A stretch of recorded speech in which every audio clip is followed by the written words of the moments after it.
The courtroom thrummed with a restless energy, a simmering cauldron of anticipation and unease, as Officer Ethan Blake lounged in the witness chair. His crisp uniform caught the glare of the fluorescent lights overhead, the polished buttons glinting like tiny beacons of his self-assured pride. He tilted his head back, a lazy smirk tugging at his lips, exuding the kind of arrogance that seemed to fill the room like a heavy fog.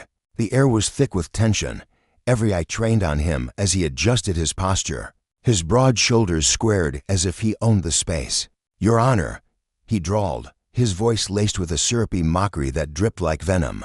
"It's plain as day that this defendant doesn't belong anywhere near decent folks. I mean, just take a good look at her." His hand swept toward Sophia Carter with a flourish, a theatrical gesture that carried all the weight of his disdain. Seated at the defense table, Sophia felt the sting of his words pierce through her like a cold blade. But her face betrayed nothing, her jaw clenched tight, the muscles flickering faintly beneath her skin. Yet her composure held firm, her dark eyes, sharp and unyielding, locked onto Ethan's with a quiet ferocity that seemed to unnerve him, though he'd never admit it. She sat still as stone, her hands folded neatly on the table, the faint tremble in her fingers the only hint of the storm raging within. Around them, the gallery stirred a ripple of whispers snaking through the onlookers like wind through dry grass. Some shifted uncomfortably in their seats, their gazes darting between Ethan's smug performance and Sophia's stoic silence. Others leaned forward, drawn in by the drama unfolding before them, feeding off the electric charge in the air. Ethan reveled in it, his grin widened, a predator's gleam flashing in his eyes as he leaned forward slightly, his voice dropping to a taunting lilt. "Honestly, I'm shocked she even knows how to spell her own name, let alone string together a defense." A low chuckle punctuated his words, rolling out of him with the ease of someone who believed himself untouchable. The room bristled at the jab, a few stifled gasps cutting through the murmurs. Sophia's lips twitched not with amusement, but with something darker, a flicker of knowing that hinted at depths Ethan couldn't fathom. Inside, her heart pounded, a furious rhythm against her ribs, but she swallowed the urge to lash back. She knew better than to give him the satisfaction not yet. The sharp crack of the judge's gavel split the air like thunder, silencing the growing hum of the crowd. "Order in the court," Judge Matthews bellowed, his voice a deep, gravelly roar that carried the weight of years spent wrangling chaos. His lined face was stern, his patience visibly fraying as he glared down at Ethan from the bench. The officer shrugged, a casual roll of his shoulders that suggested he was unbothered by the reprimand, though a flicker of irritation danced in his eyes. Sophia's attorney, David Marks, rose smoothly to his feet, his presence a quiet storm of authority. Tall and weary, with graying hair swept back from a face etched with resolve, he cut an imposing figure despite his soft-spoken demeanor. "Objection, Your Honor," he said, his tone steady but edged with steel.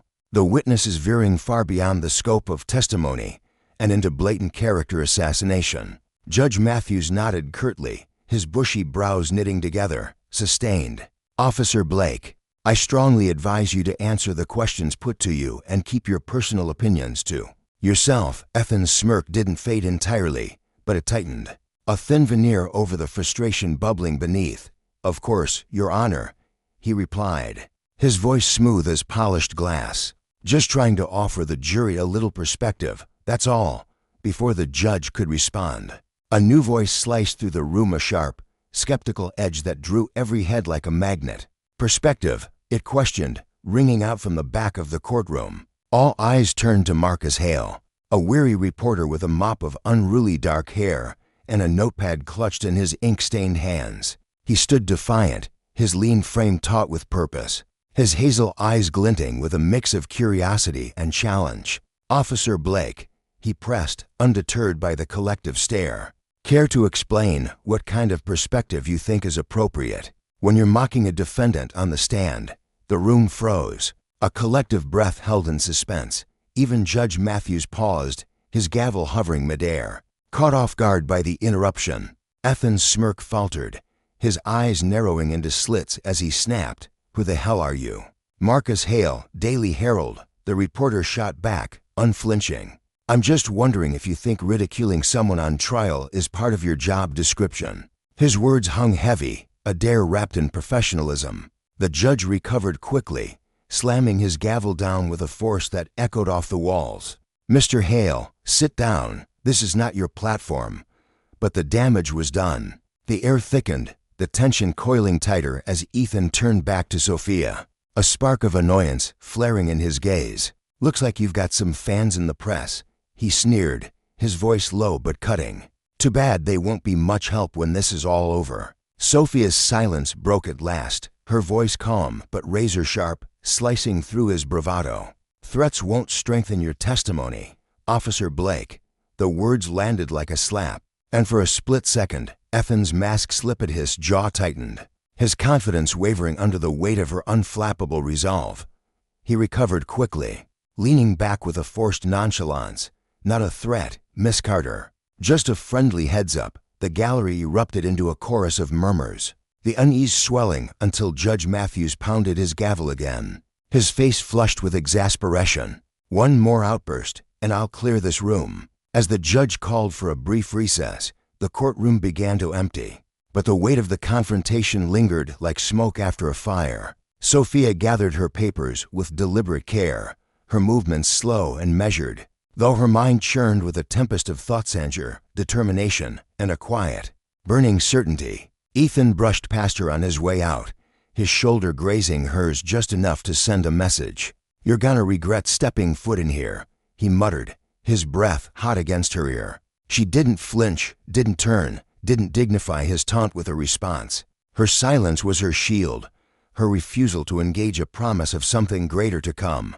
As the doors swung shut behind him, the stillness that settled over the empty courtroom felt less like peace and more like the hush before a reckoning. 3 months earlier, in a cramped office on the city's edge, Sophia Carter had sat hunched over her desk, the only light a pale glow spilling from her laptop screen. The room was a chaos of paper-scase files teetering on the edge of collapse, a half-empty coffee mug perched precariously atop a stack of depositions. The clock on the wall ticked past midnight, its steady rhythm a faint heartbeat in the silence. Her fingers danced across the keyboard, each keystroke a small act of defiance against the exhaustion tugging at her limbs. She wasn't just working a case, she was clawing her way toward redemption, rewriting a narrative that had once left her broken. In the quiet, Ethan Blake's voice echoed through her memory, a taunt from years past. "People like you don't stand a chance." Her grip tightened around her pen, the plastic creaking under the pressure, the sting of that moment fueling a fire that still blazed within her. Her phone buzzed, shattering the stillness. She glanced at the screen recall, her oldest friend, her voice crackling through the line with a mix of warmth and worry. "You're still at the office, aren't you?" Sophia sighed, flipping through a deposition with one hand. "I've got deadlines, Ratch." Rachel's tone softened, though the frustration lingered. "Soph, you've been running yourself ragged for weeks. You need a break. This isn't healthy." Sophia's response was sharp, cutting through the concern. "I don't have time for breaks. This isn't just about me. If I don't push, people lose everything. Do you get that?" Rachel's pause was heavy, her voice dropping to a gentle murmur. "I get it. But when's the last time you ate something real? Slept more than a few hours?" Sophia didn't answer, her silence a stubborn wall. Rachel pressed on, undeterred. "You're not a machine, Soph. You keep going like this, you won't find justice, you'll just burn out." Sophia's jaw tightened, her eyes narrowing at the screen. "I can't stop. I won't." Rachel sighed, a sound of resignation. "Fine. But when you crash, don't say I didn't try." The call ended, and Sophia tossed the phone aside, its clatter against the desk a small release of the tension coiled in her chest. The next morning, she sat across from Mark Langston, a weary man in his 30s with nervous hands that twisted together like tangled roots. His eyes darted around her cluttered office, his voice trembling as he spoke. "I didn't do it, Sophia, I swear." She nodded, her gaze steady and reassuring. "I believe you, Mark. But the evidence said I've got a strong case. We need to dismantle it, piece by piece." He leaned forward, desperation etching lines into his face. "You're my last shot. You can fix this, right?" Her answer was firm, a lifeline thrown into his panic. "I'll do everything I can, but you've got to be straight with me every detail." Mark nodded, hesitant, but compliant, and Sophia dove into his case with a relentless focus. Hours bled into days as she pored over files, her notes sprawling across pages like a map to his freedom. She believed in him, and her strategy was ironclad until the trial. In the courtroom, she stood tall, her voice ringing with conviction as she shredded the prosecution's arguments, her cross-examination a masterclass in precision. The lead investigator squirmed under her questions, the chain of evidence fraying with every answer. Victory felt close until Mark took the stand.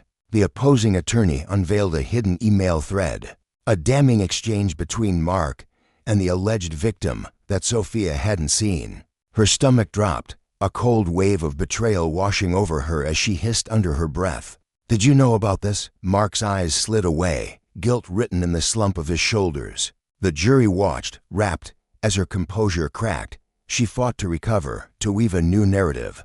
But the damage was irreparable. Mark's testimony collapsed, and the jury's verdict came swiftly guilty after just 2 hours. Outside the courthouse, Mark cornered her, his voice raw with fury. "You said you'd fight for me." Sophia wheeled on him, her own anger flaring. "I did fight, but you lied to me. You sank us both." The words hung between them, a bitter epitaph to trust betrayed. As he stormed off, Sophia stood alone, the weight of the loss pressing down on her. But beneath the sting of defeat, a lesson took root. Justice wasn't just a prize to be won, it was a mirror, reflecting the consequences of power misused, whether by a mocking officer or a deceitful client. And in that reflection, she found not despair, but a resolve to rise again, sharper and stronger than before. The sting of Mark's words lingered in the air long after he stormed out, his sneer twisting like a blade in Sophia Carter's chest. "You're no better than the rest of them. All talk, no results," he'd spat, his voice dripping with venom. She stood frozen, her lips parted as if to respond, but no sound came. Instead, she watched his retreating figure, the sharp echo of his footsteps fading down the hall. Each syllable he'd thrown at her felt like a splinter embedding deeper into her pride, a wound she couldn't bring herself to acknowledge fully, not yet. She'd spent years building her name as a defense attorney, clawing her way through late nights and impossible odds, only for Mark's betrayal to unravel her confidence in a single, cutting moment. Days later, Sophia slumped in the worn leather chair of her office, the same spot where she'd burned countless midnights staring at a lifeless computer screen. The room was dim, lit only by the faint glow of a desk lamp that cast long shadows across the cluttered desk papers. Strewn about, a cold cup of coffee sitting forgotten. Mark's face flashed through her mind again and again, his smug grin as he turned his back on her. The way he'd sold her out on the Langston case. She could still hear the jury's murmurs, the judge's gavel striking like a hammer on her reputation. For the first time since she'd hung her degree on the wall, a creeping doubt slithered into her thoughts. Was she really cut out for this? Her fingers traced the edge of her desk absent-mindedly, her breath shallow as she wrestled with the weight of failure. A sharp knock jolted her from her spiraling thoughts. The door creaked open, and Rachel strode in uninvited, her boots clicking purposefully against the hardwood floor. Her face was a storm of emotion, concern etched into the furrow of her brow, exasperation tightening her jaw. She stopped a few feet from Sophia's desk, hands planted on her hips. "I heard about the Langston mess," she said, her tone clipped, but not unkind. Sophia didn't look up, her gaze fixed on the grain of the wood beneath her hands. Rachel pressed on, undeterred. "Are you seriously going to sit here drowning in self-pity over something? That wasn't even your fault. Mark lied to you, Sophia. That's his mess, not yours." "It doesn't matter," Sophia muttered, her voice barely above a whisper, thick with defeat. "The jury doesn't care about liars. They see a defense attorney who couldn't win." Rachel crossed her arms, her shadow stretching across the desk. "You're human, Soph. You're allowed to stumble. This wasn't some rookie mistake, it was sabotage." Sophia snapped her head up, her chair scraping loudly as she stood. "This wasn't a stumble, Rachel. This was my career, my name." And he dragged it through the dirt like it was nothing. Her voice cracked, raw with anger and something deeper, fear, maybe. She clenched her fists, her nails digging into her palms as she fought to steady her breathing. Rachel didn't flinch. She stepped closer, her eyes softening, but her stance firm. "And what's your plan now? You going to quit?" The question hung heavy between them unanswered. Sophia's silence spoke volumes, her shoulders sagging as she sank back into her chair. Burying her face in her hands, Rachel's voice dropped. "Gentler now, listen, I get it. This cut you deep, but you've fought too hard, scrapped too long, to let one backstabbing jerk tear it all down. Take a damn breath, pull yourself together. You owe that to yourself." Sophia's fingers pressed against her temples, the truth of Rachel's words sinking in like rain on parched ground. She hated how right her friend was. Giving up wasn't who she was. She'd built her life on grit, on proving the doubters wrong. Mark didn't get to take that from her. A week later, the shrill ring of her phone shattered the quiet of her apartment. She hesitated, glancing at the screen before picking up. "Sophia," came the familiar, no-nonsense voice of David Hayes, a senior attorney who'd thrown her cases before. His tone was brisk, all business. "I've got something you might want to sink your teeth into." "Not sure I'm up for new cases, David," she replied, her voice flat, exhaustion still clinging to her like a second skin. "This one's different," he insisted. "Civil suit, police officer, misconduct during an arrest, excessive force, racial profiling. Plaintiff's got a solid story." Sophia's interest flickered. A faint spark in the fog of her thoughts. "The officer's Ethan Blake," David added. "Could stir things up, Ewan." Her grip on the phone tightened, her knuckles whitening. Ethan Blake. The name hit her like a punch to the gut, dragging up memories she'd buried deep, handcuffs biting into her wrists. His mocking voice in the courtroom, the humiliation that had followed her for weeks. She didn't hesitate.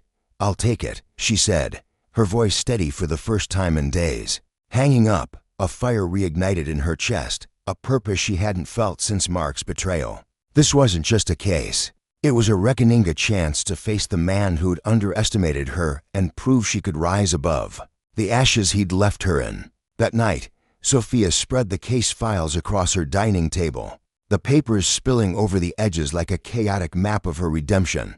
Her focus sharpened with every page, her pen scratching notes as she pieced together the plaintiff's story. This wasn't just about Ethan Blake anymore. It was about a system that let men like him wield power unchecked. It was about justice, about taking back the narrative he'd tried to steal from her. She wouldn't stop until she'd exposed him, no matter what it took. Meanwhile, across town, Ethan Blake paced the narrow hallway of the precinct, his boots scuffing the chipped linoleum floor. The fluorescent lights buzzed overhead, flickering faintly, casting his shadow in jagged shapes against the lockers. His badge gleamed on his chest, a symbol of authority he wore like armor. He shoved a crumpled file into his locker, the metal door clanging shut with a force that echoed through the empty space. His jaw clenched tight, his mind replaying the day's chaos, a routine traffic stop that had spiraled into something messy, something he couldn't quite shake. Earlier that afternoon, Ethan had been on patrol, the city's pulse thrumming through the crowded streets. His radio crackled with a suspect description: hoodie, fleeing a reported theft. Adrenaline surged as he spotted a figure darting into an alley, weaving through the throng of pedestrians. "Stop, police," he roared, his voice cutting through the noise, but the man didn't slow. Ethan gave chase, his heart pounding as he vaulted over a pile of garbage bags, dodging startled onlookers. The alley narrowed, ending at a rusted chain-link fence. He cornered the man there, his hands snapping to his holster. "Hands up, now." The man froze, his chest heaving, hands trembling as they rose. "I didn't do anything," he stammered, his voice quaking, thick with panic. Ethan's eyes darted over him, searching for a bulge, a weapon, anything to justify the pursuit. "Nothing. Empty your pockets," he barked, stepping closer. The man fumbled, producing only a jangling set of keys and a wrinkled receipt. "Where's the stash?" Ethan growled, his frustration mounting. "I don't know what you're talking about," the man pleaded, his eyes wide. "I'm just trying to get home." Ethan's grip on his gun tightened. The guy matched the description: dark hoodie, right height, but a nagging doubt tugged at him. Still, backing off now would look weak, indecisive. He couldn't afford that. Before he could cuff the man, Jack Sullivan, his partner, rounded the corner, his breath fogging in the cool air. "Ethan, what's going on?" Jack's eyes flit between the two, taking in the Seneth man's terrified stance, Ethan's rigid posture. He fits the description, Ethan snapped, his tone daring Jack to argue. Jack stepped forward, his voice calm but firm. Let's double-check before we jump the gun. Ethan shot him a glare, but relented, watching as Jack ran the man's ID through the system. The radio crackled back. No priors, no warrants, no match. Ethan, we've got the wrong guy. Jack said, his words clipped, final. Ethan's pride clashed with the truth staring him in the face. He hesitated, then holstered his weapon with a sharp motion. Get out of here, he barked at the man, who stumbled away, relief and fury warring in his expression as he vanished into the crowd. Jack turned on him, his face hard. What the hell was that? He matched the description. Ethan shot back, his voice low, defensive. I did my job. No, Jack countered, his tone rising with rare heat. You profiled an innocent man. You didn't even let him speak. Ethan stepped closer, his eyes narrowing. If you're going to survive out here, rookie, stop second-guessing me. We make tough calls. It's not clean, but it works. Jack didn't budge. Tough calls? You call pulling a gun on a guy with keys in his pocket a tough call? You're crossing lines. Ethan, you don't know what you're talking about. Ethan hissed, his voice icy. I've been at this long enough to spot a threat. Maybe when you've got some real experience, you'll get it. Jack's jaw tightened, disgust flickering in his eyes. Experience doesn't justify arrogancy or abuse. The words landed like a slap, but Ethan refused to flinch, staring Jack down until the younger officer turned away, shaking his head. The rift between them only widened in the weeks that followed. Jack kept calling out Ethan's shortcuts through interrogations, sloppy paperwork, bending rules to fit his narrative. Each time, Ethan leaned on his seniority, his commendations, his reputation as the precinct's golden boy to shut Jack down. One night, after a shouting match over a questionable arrest, Ethan cornered Jack in the locker room. The air was thick with sweat and tension, the clang of metal doors punctuating their words. If you've got a problem with me, Sullivan, maybe this isn't the job for you, Ethan spat, his breath hot. Jack didn't blink. Maybe it's not, but at least I'm trying to do it right. You've forgotten what this badge even means. Ethan leaned in, his voice a low growl. Keep pushing, and I'll bury your career before it starts. Jack's fists clenched, his eyes blazing. Go ahead, Blake. Prove me right. The challenge lingered, slicing deeper than Ethan would admit. 2 days later, Jack's resignation landed on the captain's desk. Ethan barely glanced at it, tossing it aside with a smirk. One less headache, he muttered, brushing off the twinge of unease that followed. His reputation held for medals on his wall, praise in briefings, results, his CO, Blake Scott, would say, clapping him on the shoulder. That's what counts. Ethan believed it. To a few missteps, collateral damage, justice wasn't perfect, but the cracks were forming. Complaints from civilians trickled in, most dismissed. Buried under bureaucratic red tape, but the whispers grew louder. Ethan didn't hear them, didn't care. He saw himself as untouchable, a force above reproach. One night, nursing a whiskey at a dive bar, a fellow officer grinned across the table. Heard about Sullivan, teaching traffic safety to kids now. Joined some oversight group. Thinks he's gonna fix the system. Ethan snorted, the liquor burning his throat. Good luck with that. The thought of Jack lingered. Thought of fleeting doubt he drowned with another sip. Weakness wasn't an option. What Ethan couldn't see was the storm-gathering strength. The man from the alley had filed a complaint, his voice joining a rising chorus demanding accountability. Ethan's name surfaced more often in talks of misconduct, though he remained oblivious, his arrogance a shield against the truth. He kept pushing forward, dismissing the signs, underestimating the forces aligning against him. Sophia Carter, meanwhile, was sharpening her blade. The civil suit wasn't just about Ethan, it was about a system that propped him up, about the cost of unchecked power. As the courtroom loomed closer, buzzing with anticipation, Ethan's world teetered on the edge of collapse. He'd built his life on results, on bending justice to fit his will. Now, Sophia would show Hyman everyone else that justice, when wielded rightly, could cut deeper than any badge. The lesson was coming, and it would leave no one unscathed. Sophia Carter stood slowly from her chair, her movements deliberate, as though she were gathering every ounce of strength within her. Beneath her composed exterior, a storm of emotions churned: anticipation, determination, and a flicker of unease she refused to let show. She smoothed the edges of her tailored jacket, the faint rustle of fabric barely audible in the tense courtroom, and stepped toward the witness stand. Her gaze met Ethan Blake's, and the air between them seemed to crackle. He lounged in his seat, exuding arrogance, his lips curved into a smug grin that didn't quite reach his cold, calculating eyes. His posture screamed defiance, as if he believed himself untouchable, a king presiding over his own little fiefdom. "Officer Blake," Sophia began, her voice steady yet laced with an edge of iron resolve. "You were the arresting officer in my client's case, weren't you?" Ethan tilted his head slightly, feigning boredom as he leaned back further, the wooden chair creaking under his weight. "That's right," he replied, his tone dripping with nonchalance, as though the question were beneath him. Sophia gave a small nod, her fingers brushing the folder on the table before her. "And during that arrest, you claimed my client resisted you. Is that an accurate summary of your account?" Ethan's smirk widened, a predator baring its teeth. "Oh, it's not just a claim, counselor. She resisted, plain and simple. It's all right there in the report, black and white." His words carried a taunting lilt, daring her to challenge him. With a measured breath, Sophia flipped open the folder, her eyes never leaving his. "Let's dive into that report, then. You wrote that my client exhibited behavior consistent with evasion.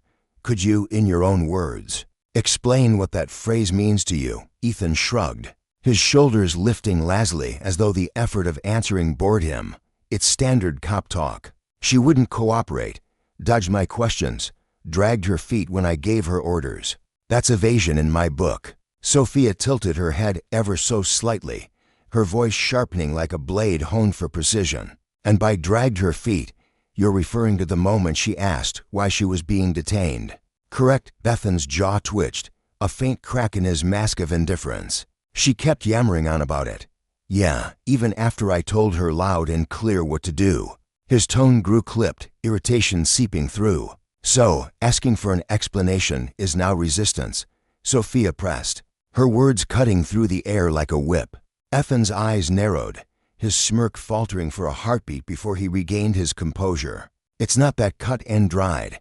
He shot back, leaning forward now, his hands gripping the edge of the stand. "You weren't there. You don't get it." A faint smile tugged at Sophia's lips, not one of warmth, but of triumph, as if she'd glimpsed a chink in his armor.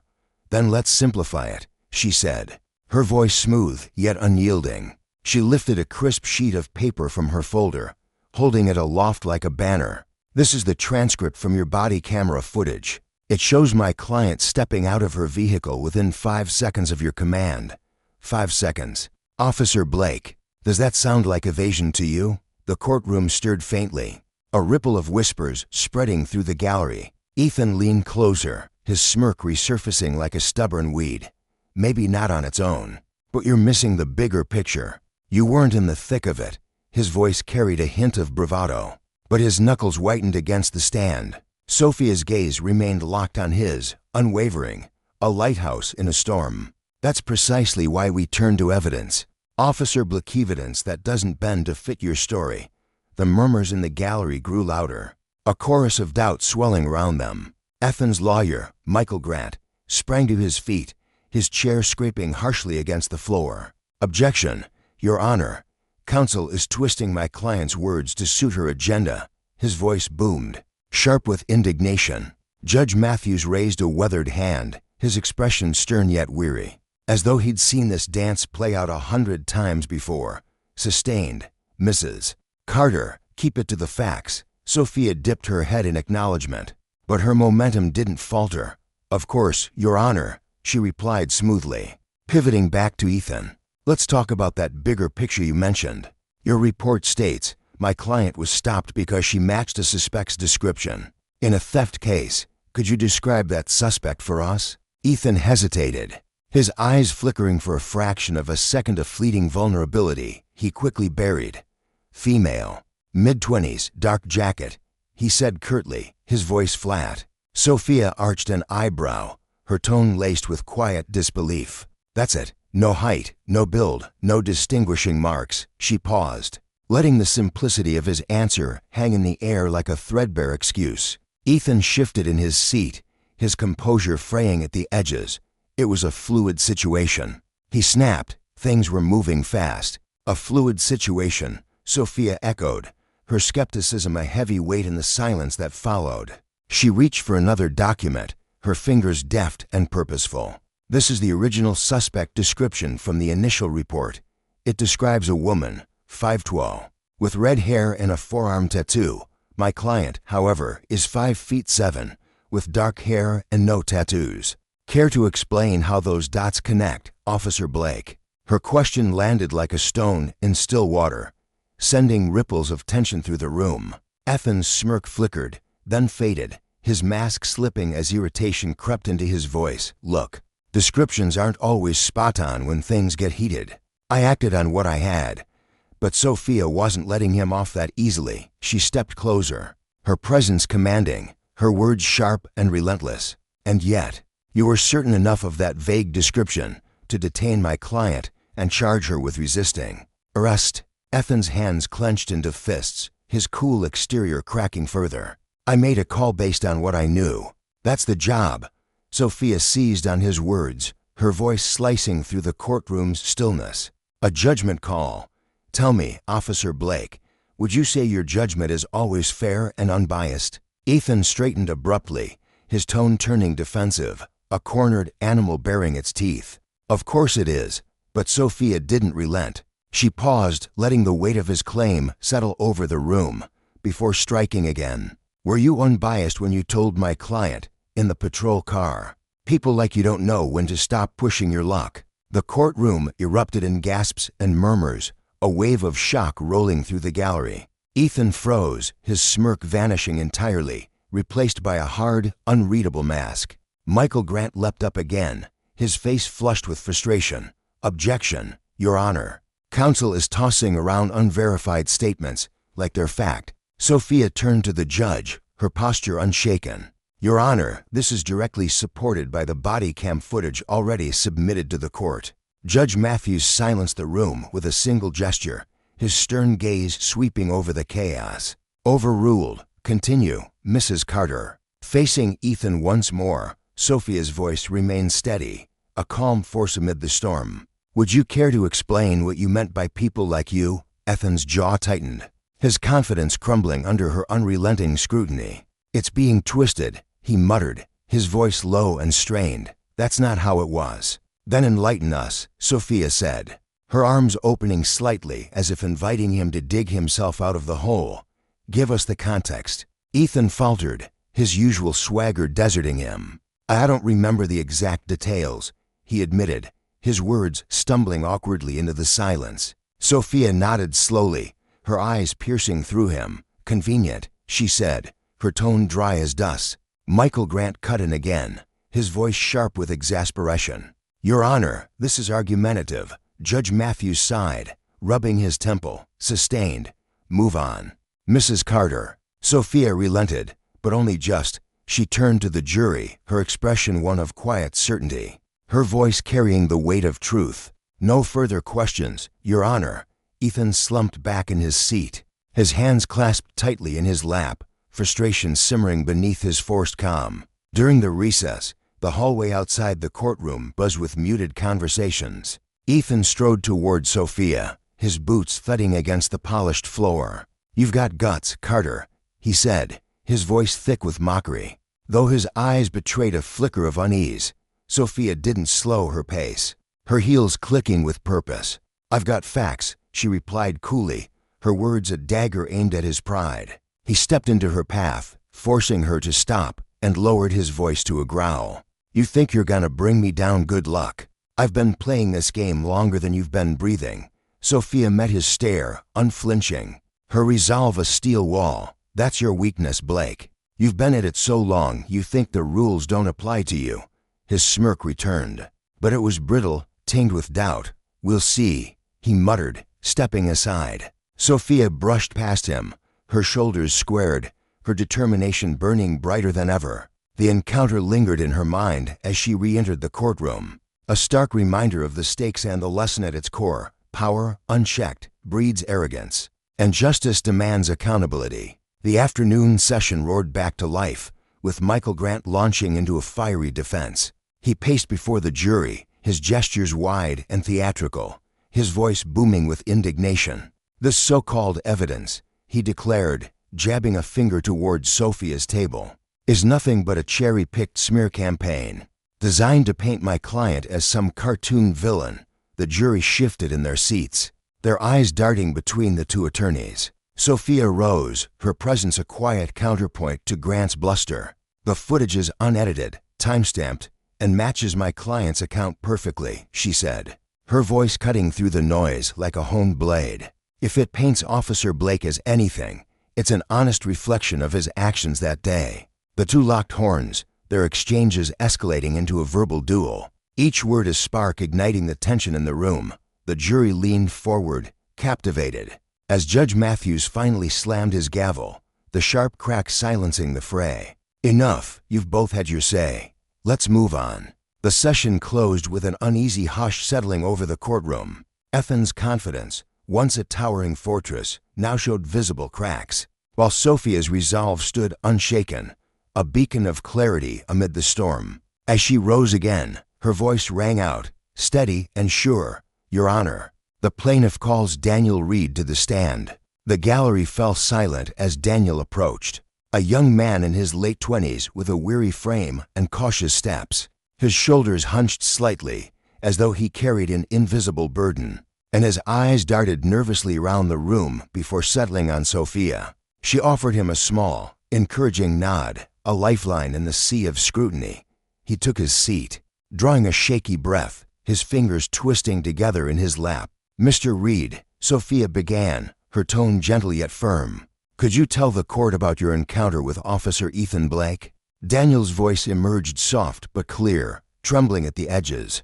"It was about a year ago. I was driving home late, after seeing my sister. He pulled me over, said it was for a busted tail light." He paused, glancing at Ethan, whose face remained a stone wall, betraying nothing. Sophia stepped closer, her presence steadying him. "What happened after that?" Daniel swallowed hard, his Adam's apple bobbing. "He asked for my license and registration. I gave them to him, no fuss, but he kept staring at me like he was sure I'd done something wrong. It made my stomach twist." "Did he tell you why he suspected you?" Sophia asked, her voice a quiet anchor. Daniel shook his head, his brows knitting together. "No, he just told me to get out of the car. When I asked why, he snapped, 'Don't make this harder than it needs to be.'" His words hung in the air, heavy with the memory of that moment. "And did you comply?" Sophia pressed gently. "Yeah," Daniel said, his voice firming slightly. "I didn't want trouble, but then he started grilling me if I had drugs, called for backup. They tore through my car while I sat on the curb, people slowing down to gawk at me like I was some criminal." His hands clenched, knuckles whitening as the humiliation washed over him anew. Sophia's expression darkened, a flicker of anger breaking through her calm. "Did Officer Blake find anything?" Daniel met her gaze, his voice steady now. "Nothing. There was nothing to find." But he still laughed, looked me dead in the eye and said, "You're lucky I don't book you for wasting my time." A murmur of unease rippled through the jury, their faces tightening with discomfort. Sophia turned to them, her voice rising just enough to carry her point home. "Mr. Reed, how did this leave you feeling?" Daniel's eyes dropped to his hands, his voice softening to a near whisper. "I couldn't sleep for weeks.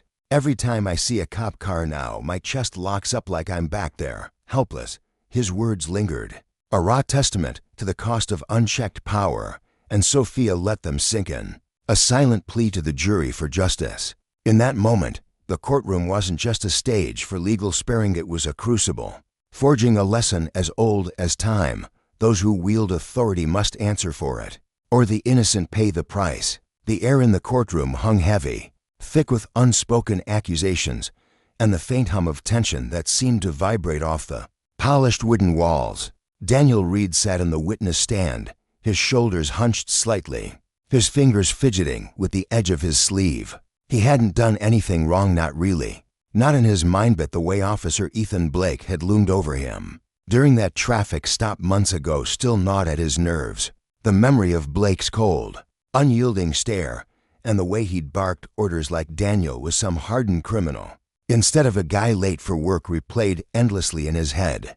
He could still feel the sting of humiliation as Blake tore through his car, tossing aside his gym bag and scattering papers from the glove box, all without a shred of explanation. Now, as Daniel tried to recount that day under oath, his voice trembled faintly, betraying the calm he so desperately wanted to project. Before he could finish his halting explanation, a sharp interruption sliced through the room. Ethan Blake leaned forward from the defense table, his broad frame casting a shadow that seemed to stretch beyond his seat. His voice, rough and edged with indignation, cut through the murmurs like a blade.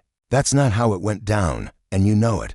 The words burst out of him, impulsive and raw, fueled by a mix of frustration and disbelief that this momentous authority, his actions, was being dissected so publicly, instantly. The sharp crack of Judge Matthews' gavel split the air, a sound so piercing it made Daniel flinch. "You will remain silent unless I address you directly, Officer Blake," the judge snapped, his voice clipped and his gray eyes narrowing with warning. Ethan slumped back into his chair, his jaw tightening until the muscles twitched visibly. Under his breath, he muttered something to Lowe for the court to catch fully, but the venom in his tone was unmistakable. Sophia Carter, Daniel's attorney, barely spared him a glance, her focus locked on her client as she waved a hand dismissively. "No further questions, Your Honor," she said, her voice steady, though her hazel eyes flickered with a quiet intensity. The rustle of fabric and the click of polished shoes announced the next move. Ethan's lawyer, Michael Grant, rose with the ease of a man who'd danced this dance 100 times before. He tugged at his silk tie, smoothing it against his crisp suit jacket as he strode toward Daniel with a predator's confidence. "Mr. Reed," he began, his tone slick as oil, "you're telling this court that Officer Blake acted out of line during your traffic stop.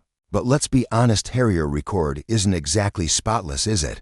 Daniel's brow furrowed, a flicker of unease crossing his face. "I've had a speeding ticket once, yeah," he admitted, his voice tightening as he braced himself for where this was going. Grant didn't let him settle. "So you're not unfamiliar with bending the rules of the road," he pressed, his words quick and sharp, meant to jab rather than question. Before Daniel could respond, Sophia shot up from her seat, her chair scraping faintly against the floor. "Objection, Your Honor, relevance." Her voice rang out, firm and unyielding. "Sustained," Judge Matthews replied, his tone curt as he flicked a stern glance at Grant. "Move on." "Counselor." Grant didn't flinch. With a slight nod, he pivoted smoothly, his polished demeanor unshaken. "Very well, Mr. Reed, you claim Officer Blake searched your vehicle. Did he present a warrant?" Daniel shook his head, his hands clenching briefly in his lap. "No, he didn't." Grant tilted his head, a faint smirk tugging at the corner of his mouth. "And you didn't push back on that at the time, did you?" Daniel's gaze dropped for a moment, his voice softening with a mix of regret and resignation. "I didn't feel like I could. He was in charge. I didn't want it to get worse." Grant's smile widened, just enough to hint at triumph. "Or maybe," he said, his tone dipping into something suggestive, "you didn't challenge him because you were afraid he'd find something you didn't want seen." Sophia was on her feet again, her voice cutting through the air like a whip. "Objection. The defense is harassing the witness." Judge Matthews' gavel hovered, his glare locking onto Grant. "Sustained. Move along, Mr. Grant, or I'll move you myself." Grant stepped back, his hands raised in mock surrender. But the glint in his eye told a different story. He'd done what he came to do, sowed a seed of doubt, subtle but poisonous. And as he returned to his seat, the smirk lingered. The atmosphere in the courtroom thickened, a palpable shift as every eye followed Sophia's next move. She called her second witness, Clara Peterson, a woman whose quiet presence seemed almost out of place amidst the storm brewing around her. Clara was in her late 40s, her dark hair streaked with gray, her hands clasped tightly in her lap as she took the stand. She carried herself with a calm that Daniel envied, but beneath it, Sophia could sense the crack's faint tremors in her fingers. the way her lips pressed together as if holding back a flood. Clara's story unfolded slowly, each word deliberate as Sophia guided her through the memory. It had been a crisp autumn afternoon outside the local grocery store, the parking lot bustling with shoppers unloading carts and hurrying home. Clara had been loading bags into her trunk when Ethan Blake approached, his badge glinting in the sunlight, his posture radiating authority. He'd accused her of shoplifting lewdly, publicly, his voice carrying over the hum of engines and chatter without a shred of proof. She'd stood there, frozen, as he rifled through her bags, tossing aside her groceries with a carelessness that felt personal. A crowd had gathered, their whispers and stares burning into her skin as Ethan grilled her, his tone dripping with disdain. When he found nothing, he'd simply walked away, no apology, no acknowledgement of the chaos he'd caused. Clara's voice stayed steady as she recounted it, but her eyes betrayed her, darting nervously toward Ethan as she spoke. Halfway through her testimony, something shifted. Clara's words faltered, her breath catching as her gaze locked onto Ethan sitting at the defense table. He stared back, unblinking, his expression unreadable but heavy with intent.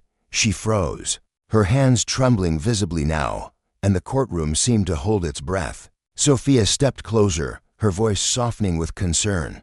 "Clara, are you okay?" Clara hesitated, her lips parting as if to speak, then shook her head, a single tear glistening at the edge of her eye. I can't do this," she whispered, her voice breaking. The room erupted in hushed murmurs, a wave of confusion rippling through the jury and spectators. Sophia reached out, her tone gentle but firm. "You're safe here, Clara.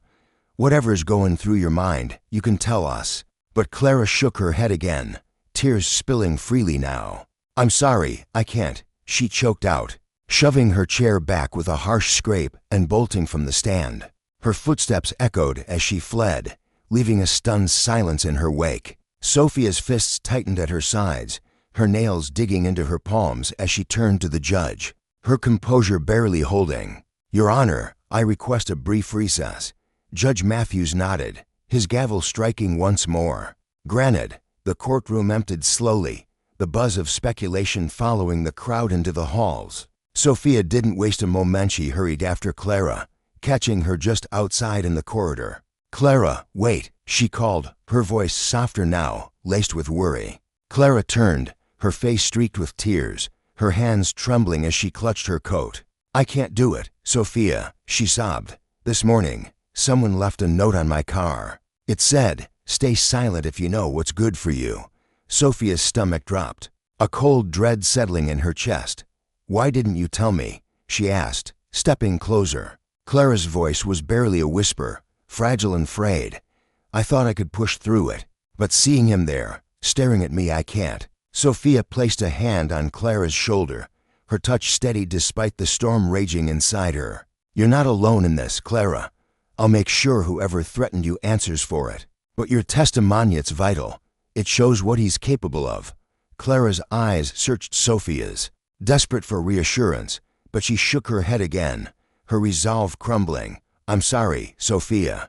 I just can't." She pulled away, disappearing down the hall, leaving Sophia standing there, her mind racing. Back in the courtroom, she adapted. She presented security footage from the grocery store, a grainy but damning video of Ethan towering over Clara, his hands rifling through her bags as she stood helpless, the timestamp in the corner ticking away the minutes of her humiliation. "Your Honor," Sophia said, her voice ringing with conviction.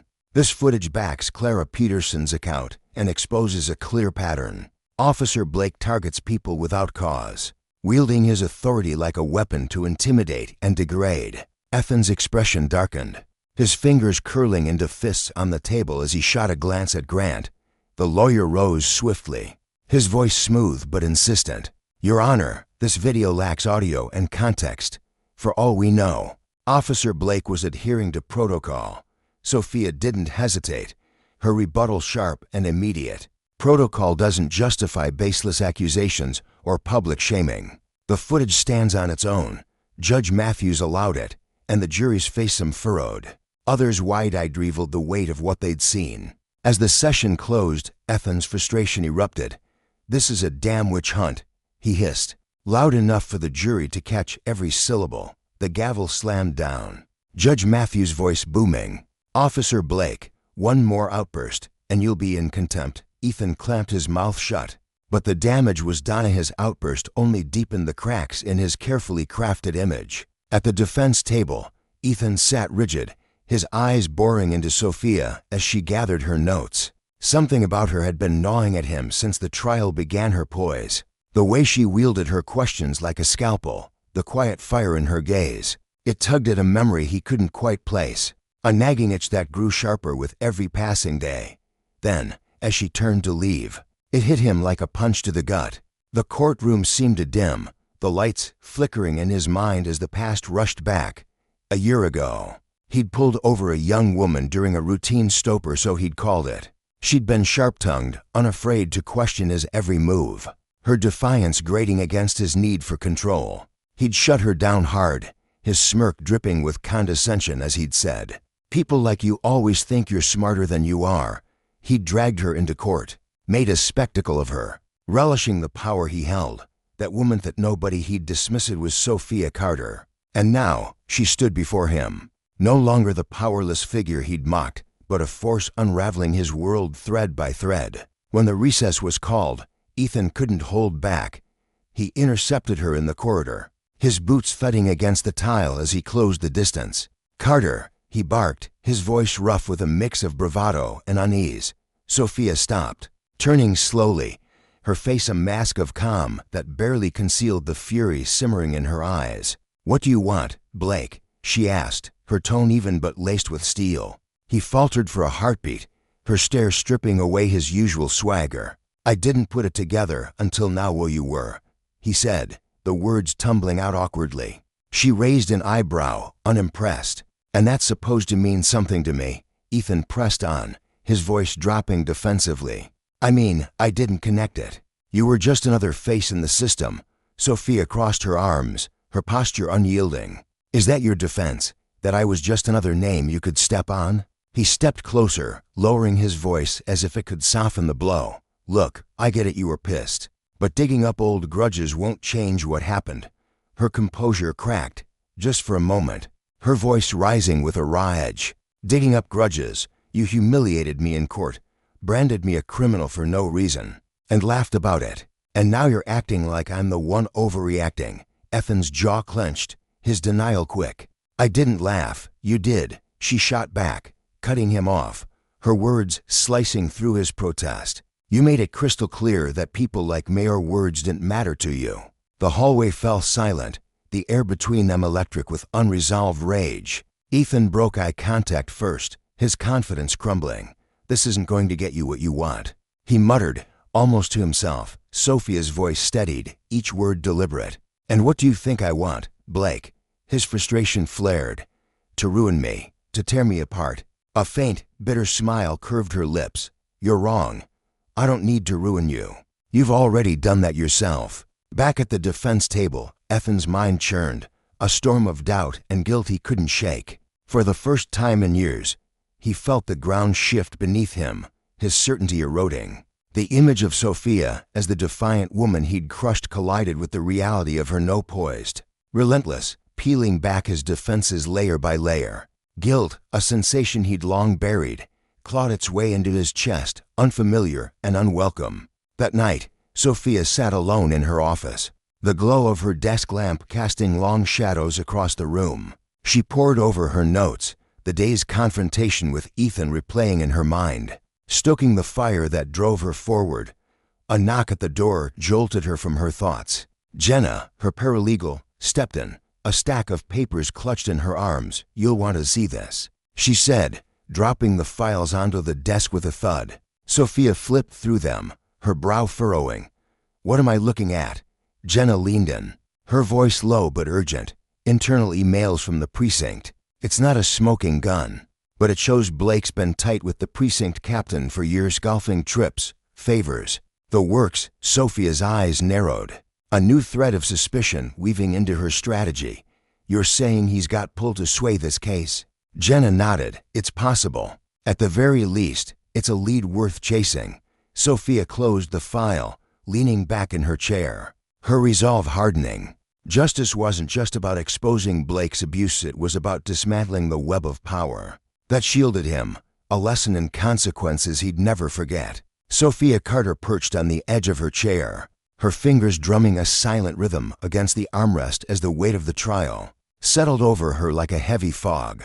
If Ethan Blake believed he could twist this courtroom drama to his favor from the shadows, he was about to stumble into a harsh reckoning he hadn't anticipated. The thought fueled her, a quiet fire flickering beneath her composed exterior, as she prepared to dismantle the facade he'd so carefully constructed. The following morning broke with a crispness that mirrored Sophia's sharpened resolve. She arrived at the courthouse well before the first rays of sunlight kissed the marble steps, her briefcase clutched tightly, her mind racing through every detail of the day ahead. As she stepped into the grand foyer, her gaze snagged on Ethan standing near the elevator, his broad shoulders tense beneath his neatly pressed uniform. Beside him, Michael Grant, his lawyer, gestured animatedly, his voice a low buzz lost in the hum of the early crowd. Ethan's eyes flicked toward her for a fleeting second, and in that brief collision of glances, Sophia caught something unexpected, a flicker of hesitation, a crack in the armor of his usual arrogance. It lingered in her mind, tugging at her curiosity, but the heavy groan of the courtroom doors swinging open yanked her focus back to the task at hand. The day's battle was about to begin. Inside the courtroom, the air buzzed with anticipation, thick with the scent of polished wood and nervous sweat.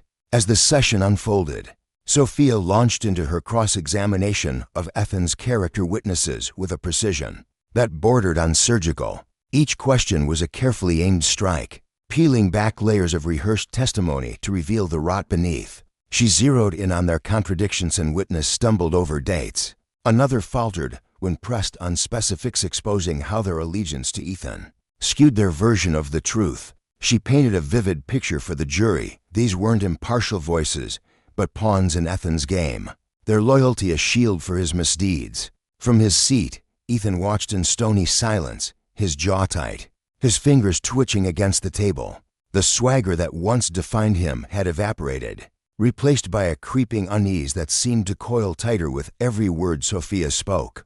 The jury's eyes darted between her and Ethan, their shifting expressions signaling a tide turning against him, and he felt it viscerally, sand slipping through his fingers. When the judge called a recess, Ethan couldn't contain the storm brewing inside him any longer. He cornered Michael Grant in a shadowed hallway, his voice a low growl laced with desperation. "This isn't working, Michael. She's shredding everything we've put together." His hands clenched into fists, knuckles whitening as frustration surged through him. Grant, ever the steady hand, raised a palm to halt the outburst, his tone sharp but measured. "You need to hold it together, Ethan. If you blow up now, you'll hand her the win on a silver platter." Ethan shook his head, his breath ragged, his voice dropping to a strained whisper. "She's not some green kid fumbling her way through this. She knows exactly where to strike every weak spot, every lie." Grant's eyes narrowed, his face hardening with resolve. "Then we hit back harder. We stick to the plan, no deviations." Ethan's gaze lingered on his lawyer, a mix of defiance and doubt swirling in his chest, but he nodded, swallowing the bitterness rising in his throat. As the day drew to a close, Sophia stood in the emptying courtroom, packing her files with deliberate care. Exhaustion tugged at her limbs, but beneath it burned a quiet satisfaction she'd made real ground today. Ethan's silence throughout the session had been deafening, a stark contrast to his usual bluster. But she wasn't fooled. She could sense the wheels turning behind those guarded eyes, his team regrouping like wolves circling a wounded prey. Jenna, her assistant, approached, her steps soft against the polished floor. "Do you think he'll try something dirty?" she asked, her voice tinged with worry. Sophia's jaw tightened, her fingers pausing over a stack of papers. "He's already tried. Now it's my turn to make sure whatever he throws at me crumbles." Her words carried a steely edge, a promise forged in the fire of her determination. Outside, Ethan slumped into the driver's seat of his car, the courthouse looming in his rearview mirror like a specter of his unraveling world. The day replayed in his mind in jagged fragments of his unrelenting questions, the jury's shifting gazes, the cracks in his carefully built defenses widening with every passing hour. For years, he'd cloaked his actions in the noble guise of duty, convincing himself that the ends always justified the means. A vague report here, a hushed complaint there, right, had all seemed necessary, even righteous. But now, with Sophia's evidence stacking against him like a house of cards in reverse, a cold truth clawed its way to the surface. He'd been running from accountability, and it was catching up fast. His phone buzzed, jolting him from his spiraling thoughts. A text from Grant glowed on the screen. "We need to talk strategy." "Call me." Ethan stared at it, his thumb hovering over the call button before he tossed the device onto the passenger seat. With a frustrated huff, Sophia's face flashed in his mind-hose piercing eyes. That unshakable conviction, and for the first time, a shiver of doubt crept in. Had he underestimated her all along? As the trial pressed on, Ethan's once ironclad confidence began to buckle under a twin assault: Sophia's relentless pursuit of justice and the gnawing guilt he'd buried deep. Each day in court chipped away at the man he thought he was, forcing him to confront the shadow of who he'd become. The courtroom swelled with spectators, the tension so thick it seemed to hum in the air. Sophia rose to her feet, her posture steady despite the storm brewing around her. "Your Honor," she began, her voice calm but threaded with urgency. "I've just received new evidence that's critical to this case." Michael Grant shot up from his chair, his face a mask of indignation. "Your Honor, this is outrageous. Introducing evidence now, without prior disclosure, is a flagrant violation of procedure." Sophia turned to him, her expression unyielding as steel. "This came to me anonymously late last night. I'm as blindsided by its timing as you are, but it ties directly to Officer Blake's actions and the rot festering in his precinct." Judge Matthews, peering over his glasses with a furrowed brow, leaned forward. "Miss Carter, what exactly are we dealing with here?" Sophia held up a USB drive, her grip firm, her voice steady. "A recording, Your Honor. It captures Officer Blake and another officer discussing how to bury incidents of misconduct." The gallery erupted into a chorus of gasps and whispers, a wave of shock rippling through the packed room. Ethan's face drained of color, his eyes darting to Grant, who flashed him a quick, sharp gesture to stay calm. "Order," Judge Matthews barked, his gavel slamming down with a crack that echoed off the walls. "Miss Carter, have you verified this?" Sophia nodded, her confidence unshaken. "Yes, Your Honor. Voice analysis confirms it's Officer Blake, and the metadata shows no tampering." Grant leapt in, his tone slicing through the air. "This is a cheap shot, Your Honor, an inflammatory stunt to prejudice the jury. We've had no chance to examine it." Sophia didn't flinch. "The defense can review it all they want, but its relevance is crystal clear. This exposes a pattern of abuse and complicity that can't be ignored." The judge weighed her words, then gave a curt nod. "Play it." The bailiff connected the drive, and a hiss of static crackled through the speakers before Ethan's voice cut through the room. Cold and unmistakable. "Doesn't matter what they think. We know how to handle this. Keep the reports vague, no paper trail. People like that don't fight back." The gallery exploded again, murmurs swelling into a low roar. Sophia stood motionless, her face a mask of composure, but her eyes blazed with the weight of this breakthrough. Ethan leaned forward, his hands gripping the table so hard his knuckles turned white. "This is out of context," he hissed to Grant, his voice barely audible. "Quiet." Grant snapped back, his own composure fraying at the edges. The recording rolled on, laying bare Ethan's casual instructions to suppress complaints and intimidate the powerless. When it finally stopped, the silence was suffocating, broken only by Judge Matthews' firm tone. "Mr. Grant, your response?" Grant stood, his posture rigid, his voice steady despite the damning evidence. "Your Honor, this lacks context. Without knowing how or when it was recorded, it's unreliable. Anonymous submissions like this should be treated with extreme skepticism." Sophia didn't wait for the judge's cue. "The defense can try to poke holes all they like, Your Honor, but this recording aligns with documented incidents testified to by multiple witnesses of Officer Blake's behavior." Grant's voice rose, sharp and accusing. "This is a smear campaign. Miss Carter's turning my client into a scapegoat, ignoring the messy realities of police work." Sophia met his glare head-on. "Those messy realities don't excuse abusing power or burying misconduct. Mr. Grant, justice doesn't bend for convenience. Judge Matthews raised a hand, silencing the escalating clash. Enough. The jury will weigh this with everything else. We proceed. As the court broke for lunch, chaos spilled onto the courthouse steps. A knot of protesters gathered. Their signs support our officers, and Blake is innocent, bobbing above their heads as they chanted with fervor. Inside, Sophia stood by a window, her gaze fixed on the restless crowd. Jenna sidled up, clutching her phone, her voice tight. It's getting ugly out there. Security's doubled up. Sophia nodded, her focus unwavering. Let them yell. It won't rewrite the truth. Across the building, Ethan and Grant huddled in a cramped conference room, the air thick with tension. What the hell was that? Ethan snarled, his fist slamming the table. Where did that recording come from? Grant paced, his frustration a live wire. I don't know, but it's a gut punch. We need to discredit it fast. Ethan's eyes blazed. How do I explain my own damn voice, Michael? Grant stopped, leaning in close. You don't explain. You deny. Say it's edited. Twist whatever sticks. Lose it now, and we're done. Ethan exhaled hard, wrestling his panic into submission. I can't go down like this. Grant's voice turned cold. Then don't. Stick to the plan. When the session resumed, the courtroom crackled with a heightened charge. Sophia bolstered the recording with a stack of document citernal complaints. Dismissed without a trace. Reports riddled with vague phrasing pointing to a deliberate cover-up. Your Honor, she said, her voice ringing clear, this is no one-off. It's a calculated effort to shield misconduct, and the recording ties it all together. Grant objected, his tone fierce. This is speculation. None of these papers name my client directly. Sophia didn't miss a beat. They don't need to.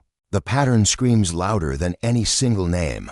The judge allowed it, and the jury leaned in, their attention razor-sharp as Sophia wove her case tighter. During a brief recess, Ethan intercepted her in the hallway, his voice a low, strained rumble. What's your endgame, Carter? You want my badge, my life, everything gone.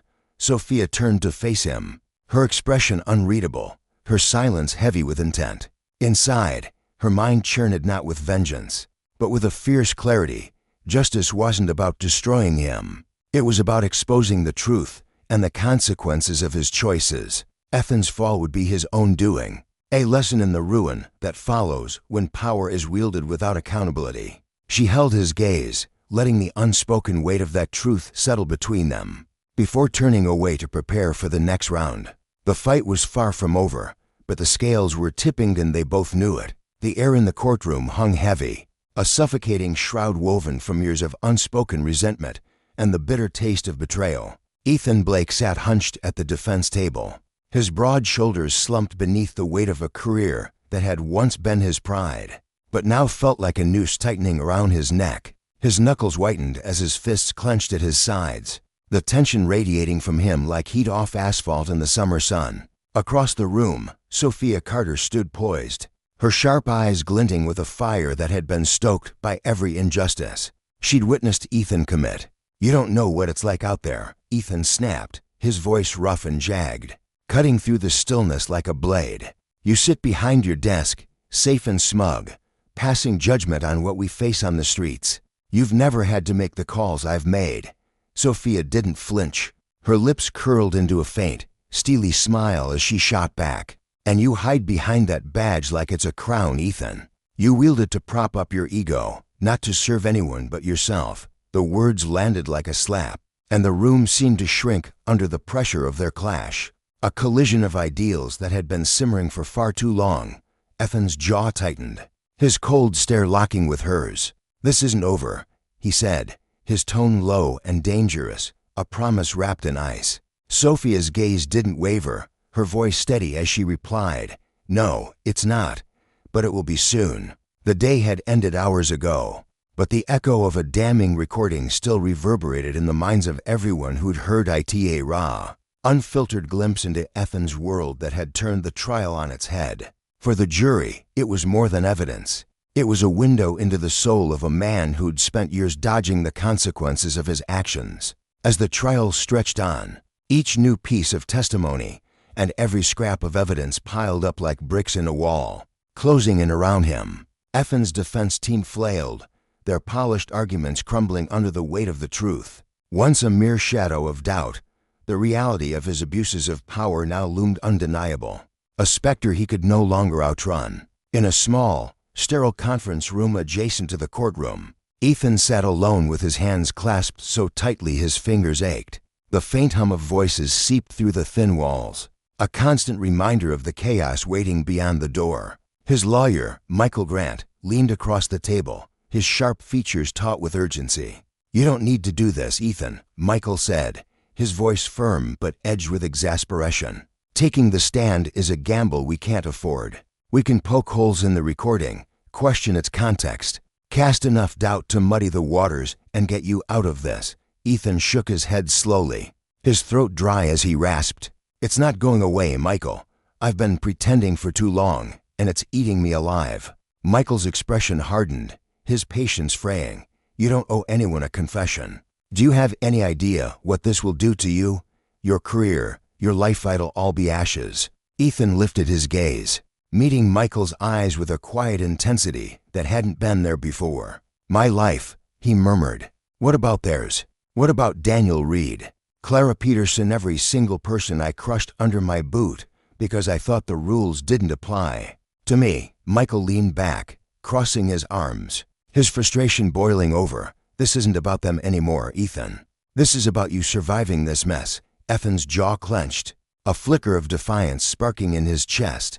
"Maybe I don't deserve to survive it." When the court reconvened, the atmosphere was electric, charged with anticipation and dread. Ethan rose from his seat, each step toward the witness stand feeling like a march to the gallows. The weight of his choice pressed down on him, a physical ache that settled deep in his bones. The jury watched with rapt attention, the gallery buzzing with whispers.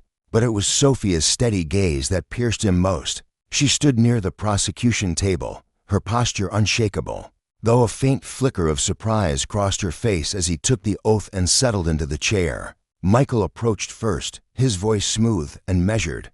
"Officer Blake, you've served this city for over a decade. Can you tell the court why you chose this path?" Ethan cleared his throat, the words feeling foreign as they left his lips. "I wanted to make a difference. I thought I could protect people, do something that actually mattered." Michael nodded, pacing slightly. "And would you say you've stayed true to that mission throughout your career?" The question hung there, heavy and accusing. Ethan hesitated, his breath catching as he glanced at the jury. "Not always," he admitted, his voice barely above a whisper.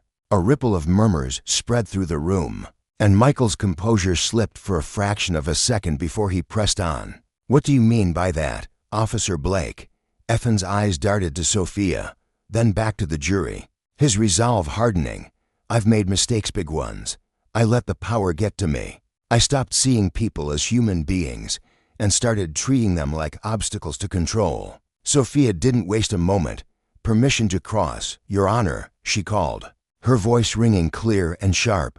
The judge nodded, and Michael stepped aside with a reluctant scowl. Sophia approached the stand with deliberate grace, her presence commanding yet restrained. "Officer Blake," she began, her tone calm but laced with an edge that cut to the bone. "When you talk about these mistakes, are you referring to what you did to Daniel Reed and Clara Peterson?" Ethan nodded, his throat tight.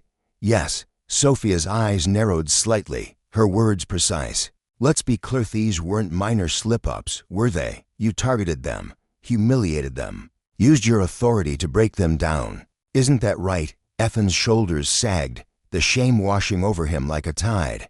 "Yes," he said, his voice breaking. "And yet," Sophia continued, unrelenting, "you wrote reports that painted your actions as justified. Reports crafted to shield you from any scrutiny." Why? Effen's hands trembled as he answered. "Because I thought I was untouchable. I thought the badge gave me free rein to do whatever I wanted, as long as I could point to results." Sophia's gaze sharpened. "So what changed? Why admit it now?" Ethan looked down at his hands, then up at her, his voice raw. "Because I can't hide from it anymore. Every time I hear Daniel's voice shaking as he recounts what I did, every time I see Clara's eye shouted and Halawi see the wreckage I left behind, they deserve the truth." Sophia paused, letting his confession hang in the air, before delivering her final blow. "Do you believe you should still wear that badge?" Ethan shook his head, his voice barely audible. "No, I don't deserve it." The courtroom erupted in a low hum of shock and tension as Ethan stepped down, his legs unsteady, but his face set with a strange, quiet resolve. For the first time in years, a sliver of relief pierced through the guilt that had long festered within him, as if admitting the truth had loosened a knot he hadn't known was there. During a brief recess, Sophia found him lingering near the hallway, the din of the courthouse fading into a distant murmur. They stood in silence for a moment, the air between them thick with unspoken history. "You could have lied," Sophia said at last, her tone neutral but her eyes searching. Ethan let out a dry, humorless laugh. "I've done enough of that." She studied him, looking for any hint of deceit, any trace of the man who'd once wielded his authority like a weapon. "This doesn't erase what you've done," she said, her voice softening just enough to reveal the exhaustion beneath her strength. "I know," Ethan replied, meeting her gaze. "But maybe it's a start." Sophia gave a slight nod, then turned and walked away, leaving him alone with the echoes of his own thoughts. When the trial resumed, Sophia delivered her closing argument with a precision that bordered on artistry, her voice rising and falling like a tide, pulling the jury inexorably toward her truth. "This case isn't just about one officer's wrongs," she said, her eyes sweeping across the jurors' faces. "It's about accountability, about making sure that no one, no matter how much power they hold, can stand above the law. Officer Blake has confessed, yes, but words alone don't deliver justice. Justice demands action, consequences that match the harm inflicted." Michael followed, his tone earnest but strained as he tried to salvage what remained of Ethan's defense. "No one is flawless," he said, gesturing toward his client. "What matters is how we face our failures. Officer Blake has owned his mistakes, has shown the courage to change. He deserves a chance to rebuild, not just punishment." The jury filed out, and the courtroom slowly emptied, leaving Ethan alone at the table. The arguments lingered in his mind like smoke, curling around memories of the lives he'd altered: Danielle's quiet dignity, Clara's trembling hands, Sophia's unrelenting resolve. That night, Ethan returned to his sparse apartment, the silence pressing against him like a living thing. He sank into a chair, staring at the walls as the day replayed in relentless detail. Hours passed before he reached for his phone, his fingers hovering over the screen. Finally, he dialed a number he hadn't called in years. "Thomas," he said when the line picked up, his voice steady despite the storm raging inside him. "Ethan," came the reply, laced with shock. "I need your help," Ethan said, the words heavy with intent. "I want to make this right." Days later, the courtroom was hushed as the jury returned, their faces somber and unreadable. Sophia stood beside her client, her heart pounding against her ribs, while Ethan sat across the room, his eyes fixed on the table, his usual swagger replaced by a quiet surrender. As the jury reached a verdict, Judge Matthews asked, his voice cutting through the stillness. The foreperson nodded, clutching the envelope with steady hands. "We have, Your Honor." The judge took the paper, unfolded it with deliberate care, and read aloud. "In the matter of Carter versus Blake, we find in favor of the plaintiff." The words crashed through the room like a wave, and Sophia exhaled, a rush of relief flooding her veins. Her client's hand squeezed hers, a silent thank you etched in the pressure of their grip. The gallery buzzed with whispers, and the judge's gavel struck the bench, demanding order. Ethan remained still, his face a blank mask, though something flickered in his ice acceptance. Perhaps, or the faint stirrings of peace. Michael leaned in, murmuring something urgent, but Ethan waved him off, his focus elsewhere. As the court adjourned, the hallway erupted into chaos, reporters swarming, cameras flashing, voices clamoring for a soundbite. Sophia guided her client through the fray, her expression composed despite the adrenaline coursing through her.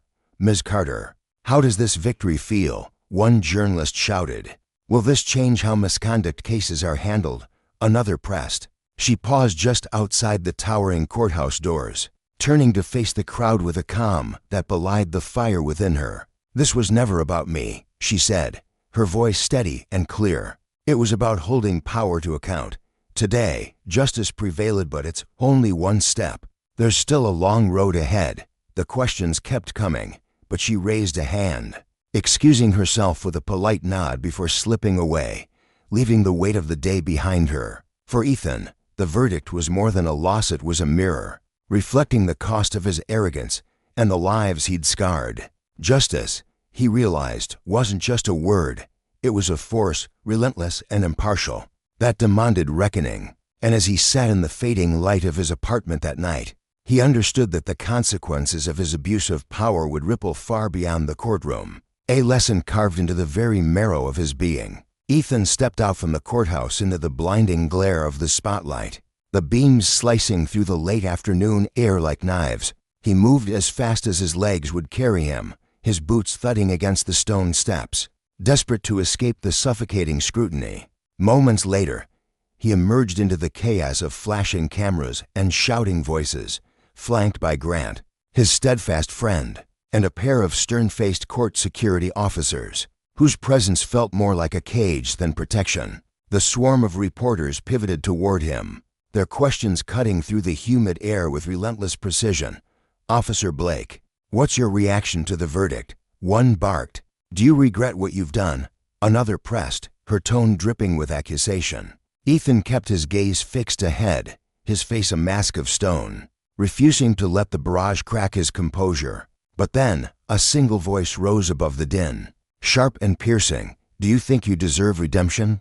The words slammed into him like a physical blow, halting his stride mid-step. He turned slowly, his jaw tightening until it ached, the weight of the question sinking deep into his chest. For a moment, he stood frozen, the clamor fading into a dull roar as he wrestled with the answer. "I don't know if I deserve redemption," he said at last, his voice low but unwavering, cutting through the haze of noise. "But I know I have to try to make things right, somehow." The crowd fell silent, caught off guard by the raw honesty in his words, a sincerity that stripped away their ready-made assumptions. He gave Grant a curt nod, a silent signal to keep moving, and pressed forward, his path stretching out before him, clear in direction, but treacherous in its demands. Inside the courthouse, down a dimly lit hallway, Sophia slumped against the cool wall, her body sagging as exhaustion finally overtook her. The trial had drained her, leaving her hollowed out, her muscles trembling faintly from the strain. Her phone buzzed in her pocket, a sharp vibration that jolted her back to the present. She fished it out, her tired eyes squinting at the screen. A message from Rachel, glowing with warmth. "You did it. So proud of you." A faint smile tugged at Sophia's lips, a flicker of light in the weariness, before she slid the phone back into her pocket with a sigh. The sound of heavy footsteps echoing off the tiles made her lift her head, her breath catching as she saw Ethan standing a few feet away. His hands were buried deep in his pockets, his broad shoulders slightly hunched, his face a puzzle she couldn't quite solve, stoic, yet shadowed with something unspoken. "Carter," he said, his voice steady but muted, like a man testing the weight of his own words. "Blake," she replied, crossing her arms over her chest, her posture a shield against whatever might come next. They stood there, locked in a quiet standoff, the air between them thick with the residue of the day's battles. Then Ethan broke the silence. "I meant what I said out there," he told her, his eyes searching hers for a reaction. "I don't know if I can undo what I've done, but I'm going to try." Sophia studied him, her gaze sharp and unyielding, probing for any trace of deceit, any hint that this was just another performance. She found Nani a man stripped bare by his own admission. "Good," she said simply, her tone clipped but not unkind. Ethan hesitated, his lips parting as if a flood of words waited behind them, but he swallowed them back, settling for a faint nod. "Take care of yourself, Carter," he said, the words carrying a quiet weight. "You too," she replied, her voice softening just enough to betray a crack in her armor. He turned and walked away, his silhouette retreating down the hall, and Sophia watched him go, a strange sensation stirring in her chest, not pity, not forgiveness, but a fragile glimmer of hope. Not for him, exactly, but for the idea that change, however improbable, might still be possible. That evening, Ethan sat alone in the dimness of his apartment, the bare walls staring back at him like a rebuke. Once, they'd been covered with framed commendation-y tokens of a life he'd taken pride in, but now, Those honors were stuffed into cardboard boxes, hidden away like relics of a past he could no longer claim.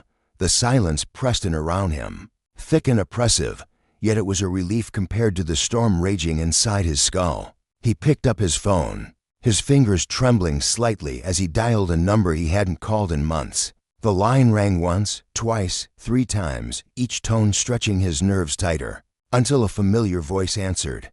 "Thomas, it's me," Ethan said, his voice barely above a whisper, frayed at the edges. "Ethan," Thomas replied, surprise lacing his tone, followed by a cautious pause. "What's going on?" Ethan swallowed hard, the confession clawing its way out. "I need help. I can't keep running from this. I want to do something, anything, make it right." On the other end, Thomas went quiet, the silence stretching long enough to make Ethan's stomach twist. Then, finally, "It won't be easy, but if you're serious, I'll help you." Relief flooded Ethan's chest, mingling with a spark of resolve. "I am," he said, his voice firming up, a hint of steel creeping in. "I have to be." Meanwhile, Sophia slipped into her office late that night, the city outside cloaked in darkness, its hum reduced to a distant murmur. The weight of the trial still clung to her like damp clothes, heavy and inescapable. But for the first time in months, she felt her lungs expand fully, drawing in a breath that wasn't laced with tension. She sank into her chair, the leather creaking under her weight, and stared at the neat stacks of files on her desk, each one a looming fight, a life hanging in the balance, a system begging to be challenged. Her phone buzzed again, Rachel's name lighting up the screen. "Dinner soon." Non-negotiable. Sophia let out a soft chuckle, her fingers tapping out a quick reply. "Fine. But you're paying." As she leaned back, her thoughts drifted unbidden to Ethan's words, his eyes, the shift she'd glimpsed in him. She didn't feel sorry for him. Pity was a luxury she couldn't afford. But she couldn't deny what she'd seen, a crack in the facade, a hint of something real. Maybe it was genuine, maybe it was too late. Either way, it wasn't her burden to carry. Her focus sharpened on what lay ahead, the cases piling up, the people she could still reach, the injustices she could confront with every ounce of her strength. The next morning, the courthouse steps stood eerily quiet, the frenetic crowds of the previous day gone as if they'd never been. Ethan lingered there alone, his breath fogging in the crisp air, his eyes tracing the towering facade of the building that had unraveled his life. Uncertainty gnawed at him, a future he couldn't yet see, but for the first time, he felt a quiet readiness to meet it head-on. Sophia passed by on her way inside, her stride purposeful, her briefcase swinging lightly at her side. She paused just long enough to offer him a small note, a fleeting gesture, but one heavy with meaning. He returned it, a silent recognition of the tangled road they'd walked together and the divergent paths they now faced. Later that day, Ethan stepped into the community center where Thomas Grant waited, the room a stark contrast to the polished precincts he'd once known. Folding chairs were scattered haphazardly across the scuffed floor. A whiteboard stood crooked in the corner, and the faint scent of stale coffee hung in the air. His jaw tightened as he spotted a handful of familiar former colleagues, whose eyes now glinted with contempt, their whispers buzzing like flies. "Let's get started," Thomas said, his voice slicing through the murmurs, firm but measured. He took his place at the front, exuding a calm authority that steadied the room. Ethan joined him reluctantly, his hands shoved deep into his pockets. "What's the turnout like?" he muttered, scanning the sparse crowd. "Could be better," Thomas admitted, his gaze flicking over the attendees. "Word spreads fast, and not everyone's ready for this." Ethan nodded, the sting of rejection sharp, but not unexpected. "Didn't think it'd be easy," he said, his voice rough. Thomas handed him a marker, a faint smirk tugging at his lips. "Good, because it's not." The first meeting unraveled into a disaster almost immediately. Ethan stepped forward, the marker slick in his sweaty palm, and began to speak, his voice halting as he tried to explain why he was there. "I'm not here to make excuses," he started, but the room bristled with hostility, cutting him off before he could finish. "I don't need a lecture from someone like you," a man in the back snapped, his voice thick with bitterness, his hands clenched into fists. Ethan froze, gripping the marker until his knuckles whitened.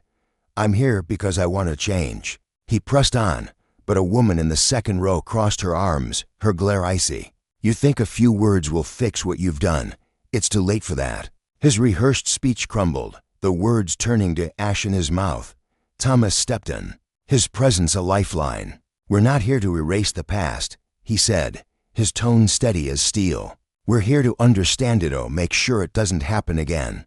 The air crackled with tension, but Thomas pressed forward, outlining the program's mission: accountability, better communication, systems to root out abuse before it festers.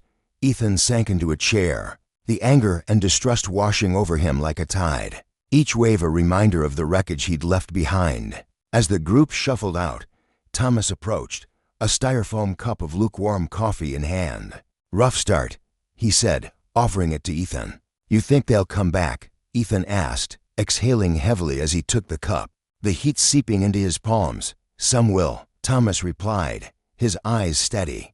"The ones who weren't ready. This isn't about quick wins, Ethan. It's about showing up, day after day." The next day, Ethan and Thomas sat across from a group of community leaders in a cramped meeting room, the air thick with skepticism from the outset. "Why should we trust anything you say?" a man demanded, his voice sharp, his arms crossed tight over his chest. "You're part of the problem." Ethan met his gaze, unflinching. "You're right. I was. I can't undo that. Industries, but I can use what I've learned to stop others from making the same mistakes." A woman at the table leaned forward, her eyes narrowing. "Do you even know what accountability looks like? Or is this just a stunt to save your reputation?" Ethan drew a slow breath, steadying himself. "Accountability isn't about what I say, it's about what I do. I don't expect your trust today, or even tomorrow, but I'm in this for the long haul." The room fell quiet, the man from earlier breaking the silence. "Then prove it. Show us you're here to listen, not just talk." Ethan's first real test came days later at a workshop, the small room packed with victims of police misconduct, their stories filling the space with a raw, suffocating weight. A man stood, his voice shaking as he spoke. "You don't know what it's like to be treated like a criminal in your own neighborhood. Every time I see a patrol car, I wonder if I'll make it home." Ethan's chest tightened, a flash of recognition hitting him. This man, a vague memory from a traffic stop years ago, now staring him down with eyes full of pain. When the man finished, Ethan rose, his voice low and rough. "You're right. I don't know what that's like, but I know I made it worse, and for that, I'm sorry." The man shook his head, his expression hardening. "Sorry doesn't fix it." "No," Ethan agreed, "but it's a start." Not everyone held back their rage. At another meeting, a younger participant shot to his feet, his finger jabbing toward Ethan. "You think showing up here makes you a hero? You ruined lives, and now you want a pat on the back for trying to fix it." "Screw that." Ethan's face tightened, a flare of defensiveness rising, but Thomas intervened. "He's not asking for praise," Thomas said, his voice calm but firm. "He's asking for a chance to do better." The room simmered down, though the unease lingered, a heavy fog that followed Ethan as he left that night, each step weighed down by the gravity of his past. Over the weeks, flickers of progress emerged from the ashes of hostility. A few attendees began to engage, their questions tentative but genuine, their dismissals softening into curiosity. During one session, a young woman approached him afterward, her voice quiet but steady. "My brother was arrested last year. He wasn't perfect, but he didn't deserve what they did to him. Can you promise this will change things?" Ethan paused, choosing his words with care, the weight of her hope pressing against him. "I can't promise change overnight," he said, meeting her gaze, "but I can promise I'll do everything in my power to make sure what happened to him doesn't happen again." She nodded slowly, her eyes searching his, and walked away, leaving him with a fragile thread of connection and a lesson etched deep into his bones. Justice isn't a gift handed down, it's a debt paid through action, and the misuse of power leaves scars that demand more than words to heal. The air inside the local diner felt heavy, with the scent of frying grease and stale coffee. As Ethan pushed through the glass door, the bell above jingling faintly, his shoulders tensed the moment he spotted them 2 officers he'd once shared a squad car with, lounging in a booth near the back. Blake, the taller of the pair, leaned back with a lazy grin, his elbows sprawled across the vinyl seat. "Well, well," he drawled, his voice thick with mockery that stung Ethan like a slap. "Didn't expect to see you here, Mr. Reform." The sarcasm wasn't sunlight drip like syrup, slow and deliberate. Ethan's fingers tightened around the edge of the counter as he ordered his coffee, refusing to let the jab pull him into a fight. He could feel their eyes boring into him, waiting for a reaction. The second officer, shorter and weary, smirked, his lips curling as he added, "Still think you're better than us, huh?" The words landed like a punch to Ethan's gut, and his jaw clenched hard enough to ache. He turned just enough to meet their gaze, his voice low but steady. "No," he said, "but I know I can be better than I was." The officers exchanged a quick, knowing glance, their amusement fading into something colder. Blake muttered, "Good luck with that," before sliding out of the booth and sauntering toward the door, his partner trailing behind. Ethan stood there, coffee cup warming his hands, but a bitter taste lingered in his mouth that had nothing to do with the brew. He exhaled slowly, the weight of their disdain settling into his bones. Weeks later, the community room buzzed with a different kind of energy. The reform program Ethan had poured himself into was starting to take root, its tendrils reaching deeper than he'd dared to hope.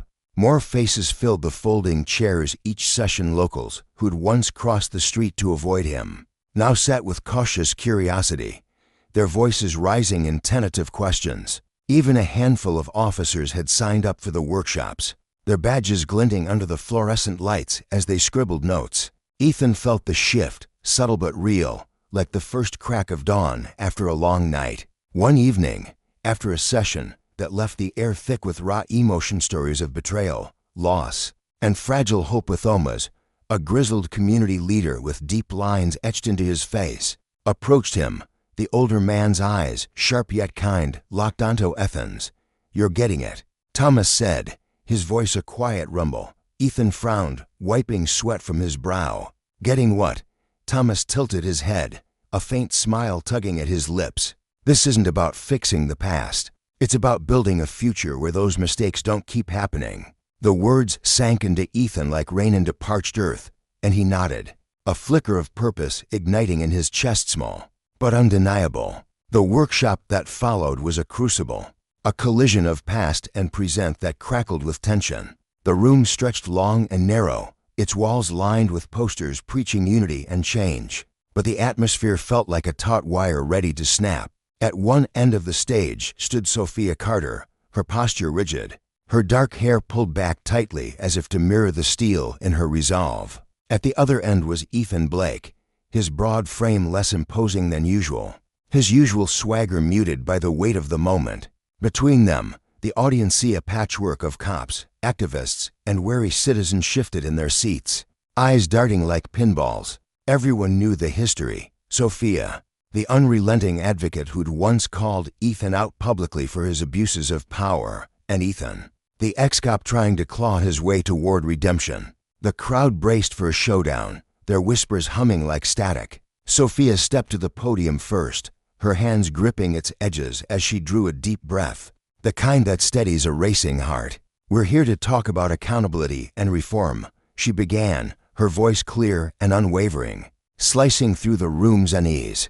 "Officer Blake and I have a history, a messy one, and that's no secret. But us standing here together today, that's proof change can happen. It's not easy, though. It takes real work." Her eyes flicked toward Ethan, assessing him, daring him to match her conviction. He stepped forward, the floor creaking under his boots, and the room hushed.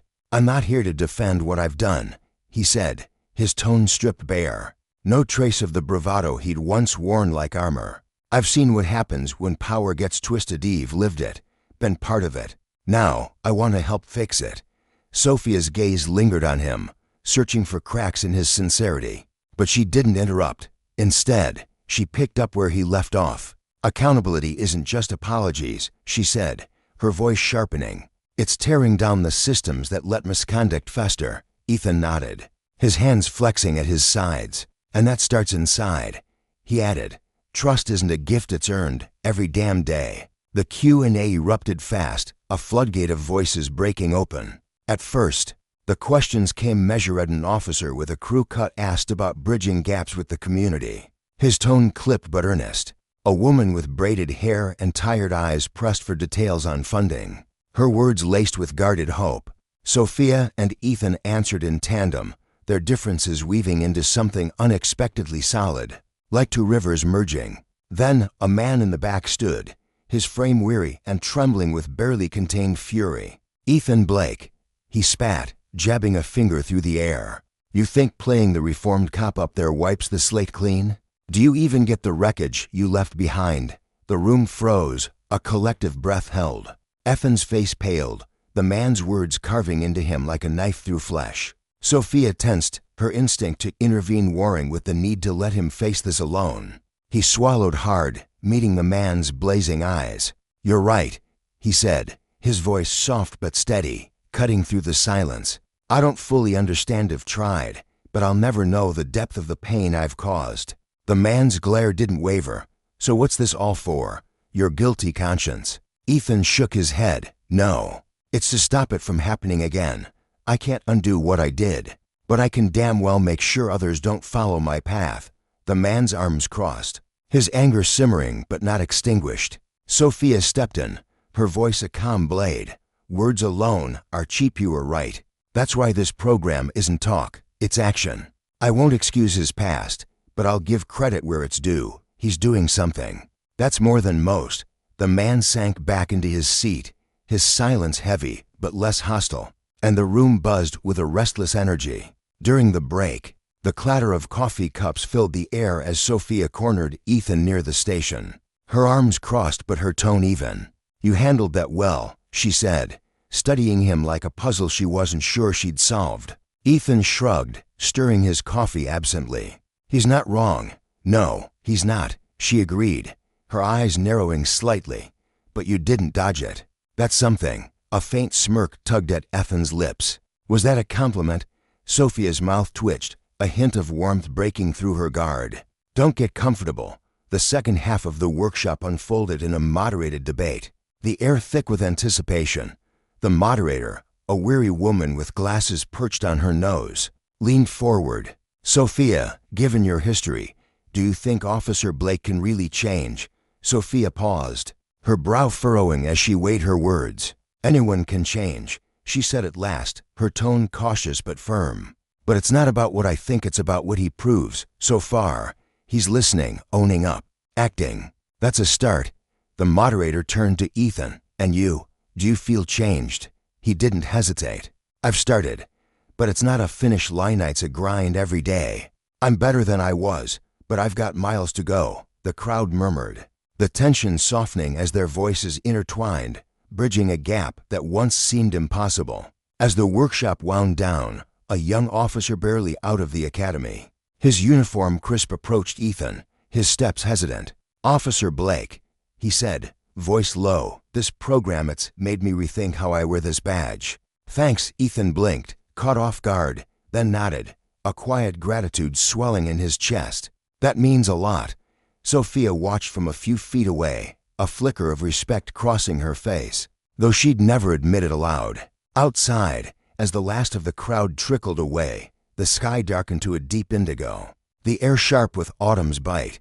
Ethan glanced at Sophia, breaking the silence. "Think we made a dent today?" She tilted her head, considering. "We planted something. Whether it takes root, that's on us." He nodded, his expression pensive. "You were right, you know. Accountability's not just words, it's proof." She met his gaze, a rare softness in her eyes. "I'll hold you to it." He smirked. "Good. I'm counting on it." That day marked a shift, a fragile alliance forged in the fire of their shared past, a testament to the slow, messy work of justice and the consequences of power misused. Months later, the sun blazed overhead, its heat shimmering off the pavement as a crowd gathered outside the new Accountability and Reform Center. A crimson ribbon fluttered in the breeze, stretched tight across the entrance, a symbol of something hard-won. Sophia and Ethan stood shoulder to shoulder, their faces etched with determination and a quiet humility. Sophia spoke first, her voice ringing out over the hum of voices and clicking cameras. "This isn't just a building opening, it's a door cracking wide to accountability, to understanding, to real change. This place isn't for speeches, it's for doing." The crowd nodded, but their eyes shifted to Ethan, waiting. He stepped up, adjusting the mic with a faint tremble in his hands. "I'm not here as some savior," he said, his voice raw. "I'm here as someone who screwed up, hurt people, who shattered trust. This center's my shot at rebuilding that, not just for me, but for every cop who's ever wondered how to be better." Sophia watched him, noting the vulnerability in his stance, the absence of defensiveness. It wasn't an act, it was real. The ribbon fell with a snip, and inside, the panel discussion unfolded in a room designed for dialogue, its round tables inviting voices to rise. A young man in the front row stood, his tone sharp. "Mr. Blake, what do you say to folks who think this is just you dodging blame?" Ethan leaned forward, meeting his gaze. "I don't blame them for thinking that. But this isn't about my image, it's about making sure power doesn't break people again." The lesson hung heavy in the air. Justice demands more than regret, it demands action. And the abuse of power leaves scars that only time and effort can heal. The air in the hall hung heavy with the echoes of a long, emotional day as Ethan Blake stood near the edge of the stage, his broad shoulders slightly slumped under the weight of his own reflections. He stared out at the rows of folding chairs, now mostly empty, where just hours ago a crowd had listened intently to his every word. His weathered hands fidgeted with the edge of his jacket, a nervous tic he couldn't quite shake.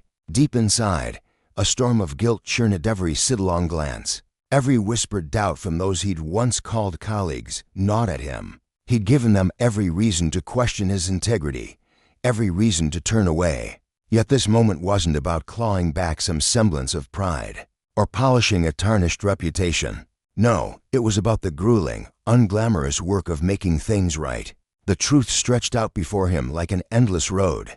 He'd spend the rest of his days laboring to rebuild the trust he'd shattered with his own hands. Sophia Carter's voice cut through the stillness, sharp as a blade, yet laced with an undercurrent of unwavering support. She stood a few feet away, arms crossed, her dark eyes glinting with a fire that refused to dim. "And it's our job, mine, yours, everyone has to make sure people like you are held to account," she said, her words slicing through the quiet like a call to arms. "That's why this center exists. It's not enough to just talk about change. We've got to back it up with action, every single day." Her tone carried the weight of someone who'd fought too many battles to let anyone off easy. But there was a flicker of belief in it too, a belief that Ethan, despite everything, could still rise from the ashes of his mistakes. Her words weren't just a reprimand, they were a lifeline, a challenge to prove that justice wasn't a hollow promise. The session had been a marathon of questions, each one a thread pulling at the fabric of their story. Some came sharp and accusing, like arrows aimed at Ethan's past, while others bloomed with cautious hope, probing for signs of genuine redemption. As the last of the attendees trickled out, a teenage girl emerged from the thinning crowd, her steps tentative but determined. She clutched a worn notebook to her chest like a shield, her knuckles pale from the effort. "Miss Carter," her voice trembled, soft and unsure, as she approached the stage. Sophia turned, her expression softening instantly, and crouched down to meet the girl's wide, searching eyes. "Of course, sweetheart," she replied, her voice dropping to a gentle hum. The girl hesitated, her breath catching as she wrestled with her words. Then they spilled out in a rush. "How do you keep fighting when it feels like nothing ever changes?" Sophia's lips curved into a tender smile, though her eyes held a quiet storm of their own. She paused, letting the question settle, then spoke with a firmness wrapped in warmth. "Because even the smallest shifts matter. It's so easy to get swallowed up by the size of it all, to feel like you're drowning in the mess. But progress, it's not always some big, booming thing you can hear from miles away. Sometimes it's soft, steady, creeping forward when you least expect it. The trick is to keep pushing, no matter how slow it feels." The girl's grip on her notebook eased, her shoulders relaxing, as if Sophia had handed her a piece of hard-won hope. She murmured a quiet thank you, her voice steadier now, and slipped back into the fading crowd. As the event wound down, the hall grew still, save for the clatter of workers stacking chairs and hauling away tables. Sophia and Ethan lingered near the center of the room, the space between them humming with unspoken history. The Accountability and Reform Center gleamed around them polished floors, reflecting the dimming lights, walls lined with posters of their mission, a tangible testament to a dream they dared to build. Ethan tilted his head, taking it all in, a faint grin tugging at his lips. This place, it's turned out better than I ever thought it could. His voice carried a mix of awe and disbelief, as if he still couldn't quite trust that he belonged here. Sophia shot him a sidelong glance, her smirk sharp but playful. Surprised we actually pulled it off, huh? He chuckled, a low, rumbling sound, and nodded. Honestly, yeah. A year ago, I couldn't have pictured standing here, let alone with you, working side by side. That was a pipe dream. Her expression softened, the edges of her usual steel melting away. I couldn't either, she admitted, her voice quieter now. But look at us. They fell into a comfortable silence, the past year's struggles settling around them like dust after a storm. Ethan broke it first, his tone thoughtful. You ever wonder what's next? Sophia's gaze drifted to the far wall, where the center's logo glowed under a spotlight. All the time, she said, her words steady with purpose. This is just the starting line. There's so much more ahead, more fights, more wins, more losses to learn from. Ethan nodded, a spark of resolve igniting in his chest. Then let's keep going, he said simply, as she met his eyes with a look that said they were in this together, come what may. Word of the center spread like wildfire, its story rippling across the country. News outlets seized on it, painting it as a beacon of restorative justice, a fragile, unlikely alliance between a fierce lawyer and a fallen officer, forged in the crucible of accountability. Critics sneered, dismissing it as a publicity stunt, while supporters hailed it as a blueprint for change. But beyond the noise, one truth stood firm: it was working. Ethan threw himself into the mission with a fervor that surprised even him, leading workshops for officers who eyed him with suspicion, their arms crossed and jaws tight. In one session, a grizzled veteran stood, his voice rough with skepticism. Why the hell should we trust you? You couldn't even stick to your own rules. The room tensed, eyes darting to Ethan, waiting for him to crumble. But he didn't. He met the man's gaze head-on, his voice steady as stone. You shouldn't, not yet. I've stood where you're standing, felt that rush of power, made excuses for things I knew were wrong. I've seen the wreckage it leaves behind, the lives it breaks. Trust isn't a gift I expect, it's a debt I've got to pay back, one day at a time. The officer studied him, then sat down, his silence louder than any retort. Sophia, meanwhile, juggled her legal battles with her work at the center, her days a blur of courtrooms and lecture halls. She took on cases that clawed at the roots of systemic wrongs, her sharp mind slicing through lies like a blade. Yet she always carved out time to mentor, to pour her fire into the next generation. One afternoon, as she rifled through notes for a talk, a young woman approached, her steps hesitant, but her eyes bright with determination. You're why I'm going to law school, she said, her voice trembling with conviction. I watched your trial, saw you fight, and it hit me want to stand up for people too. Sophia's breath caught, a tangle of pride and duty swelling in her chest. She smiled, her voice thick with emotion. That's the best thing anyone's ever told me. Keep pushing, okay? It's hard, but it's worth it. Months later, the center hosted its biggest event, yet a national conference on law enforcement reform. The air buzzed with energy as activists, policymakers, and officers from every corner of the country filled the hall, their voices a chorus of debate and determination. Sophia and Ethan took the stage together, a united front against a sea of expectant faces. Sophia spoke first, her voice ringing out like a clarion call. This work isn't simple, and it sure as hell isn't quick, but it's essential. Real change doesn't happen unless we all step up, activists, officers, neighbors, shoulder to shoulder, fighting for what's right. Ethan followed, his tone quieter but no less powerful, laced with the raw honesty of a man who'd seen both sides of the line. I used to think being a good cop meant holding all the cards, keeping everything locked down. But I was wrong. Real strength is owning your mistakes, facing the mess you've made, and doing the work to fix it.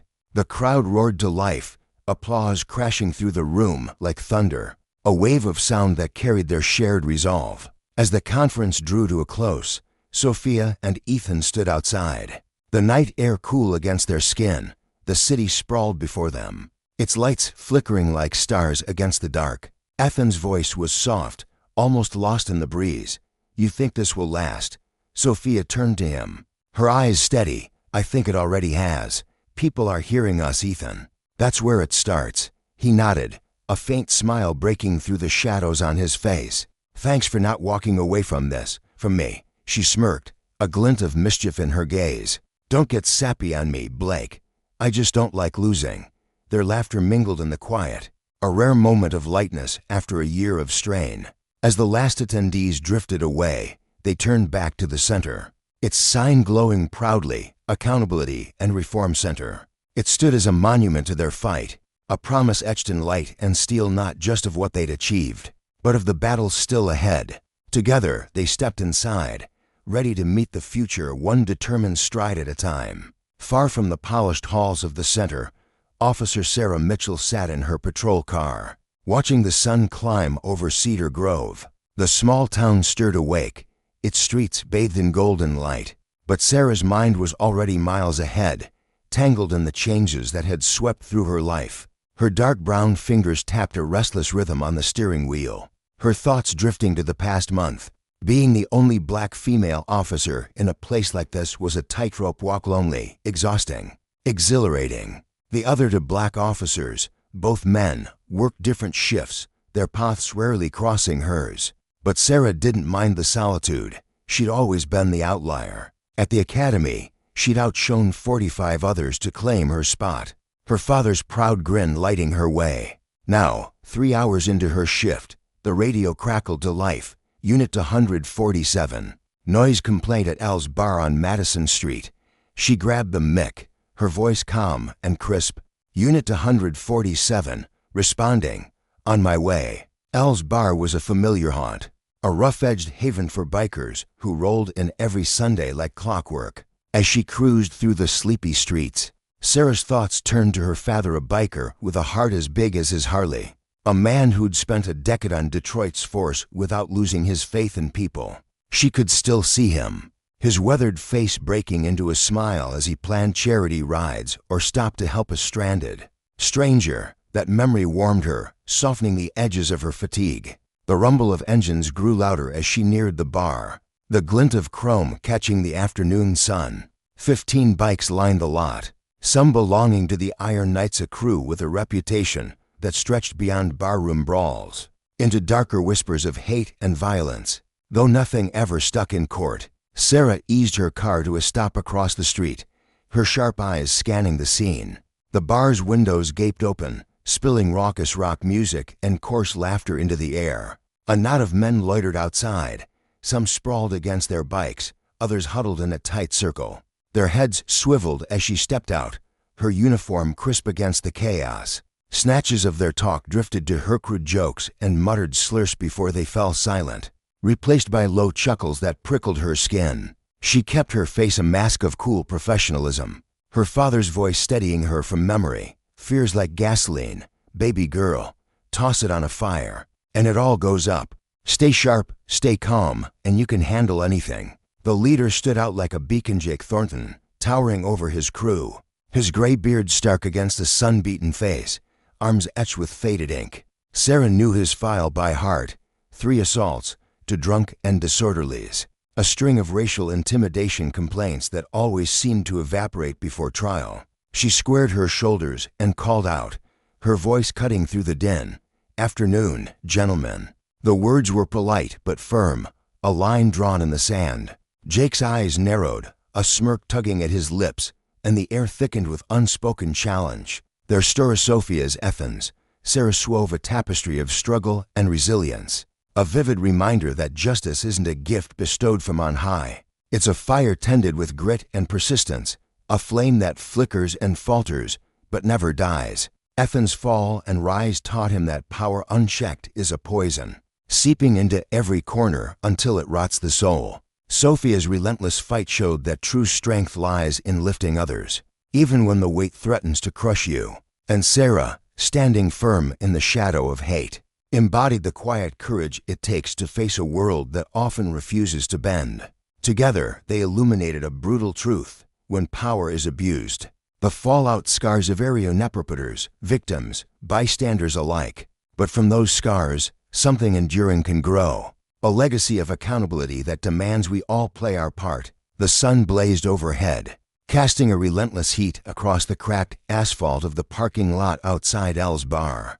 Officer Sarah Mitchell stood there, her voice slicing through the heavy air with a clarity that belied the unease brewing in her chest. "We've had some complaints about the noise," she said, her tone even and measured, though her pulse quickened slightly. "Mind turning it down a bit?" The group of bikers lounging near their gleaming machines exchanged glances, their faces hardening. One of them, a weary man with a scar snaking down his cheek, spat a thick glob of saliva onto the gravel near his bike, the sound of sharp punctuation in the stillness. Jake Thornton, the apparent leader, stepped forward, his heavy boots dragging across the ground with a slow, deliberate scrape that set Sarah's nerves on edge. Well, he drawled, his voice dripping with mockery. "Looks like they're letting all kinds wear the badge these days." Sarah kept her hands loose at her sides, deliberately away from the holster at her hip, though every instinct screamed at her to stay sharp. She'd been trained for moments like this, countless drills, endless scenarios running through her mind during those long nights at the academy. She'd faced down rowdy crowds and belligerent drunks before, but today felt different. The air hung thick and oppressive, like the sky was holding its breath before unleashing a torrent. More bikers trickled out from the bar's shadowed entrance, their vests emblazoned with the Iron Knights, Potch a clenched fist gripping a sword, the symbol stark against the worn leather. Sarah's eyes darted briefly, counting 12 men now surrounding her in a loose, menacing ring, with more undoubtedly still inside. The music blaring from within the bar swelled, a throbbing bass line that seemed to mock her request, as if someone had cranked the volume just to taunt her. "I'm just here about the noise complaint," she repeated, her voice steady but carrying a new edge of firmness. "Let's keep this simple." Jake took another step closer, his lips curling into a smile that held no warmth. "Simple," he barked, the word laced with venom. "Ain't nothing simple about this, girl. You're in the wrong place, wearing the wrong uniform, carrying the wrong authority." The circle tightened around her, a wall of leather and menace closing in. Sarah felt the sun's heat prickling the back of her neck, sweat beating beneath her collar, while the distant rumble of approaching motorcycles growled faintly on the horizon. This wasn't about noise anymore. Ash could see it in the glint of their eyes, the coiled tension in their movements. This was a challenge, a test of power, and it was spiraling into something far uglier. Her radio crackled softly at her shoulder, a lifeline humming with the promise of backup. But she didn't reach for it, not yet. Her father's voice echoed in her mind, a lesson etched deep. Sometimes the bravest thing you can do is stand tall and face the storm head-on. The tension thickened as Jake and his Iron Knights pressed closer, their shadows stretching long and jagged across the lot in the late afternoon light. "You got exactly 10 seconds to get back in that car and drive away," Jake said, his voice low and heavy with a hatred that felt ancient, worn into him over years. "We don't need your kind here. Plain cop in our town." Sarah's gaze flicked around the group, noting how they fanned out, subtly cutting off her path to the patrol car parked a dozen yards away. She'd seen this before, intimidation tactics meant to rattle her, to spark a flicker of panic she refused to let surface. "Mr. Thornton," she replied, her tone calm but pointed as she used his name, a quiet assertion that she knew exactly who she was dealing with. "I've got a job to do here, same as any other officer. The music's too loud, and the neighbors are fed up. Simple as that." A younger biker, barely out of his teens, shoved forward from the pack, his neck bearing a fresh Iron Knights tattoo still red around the edges.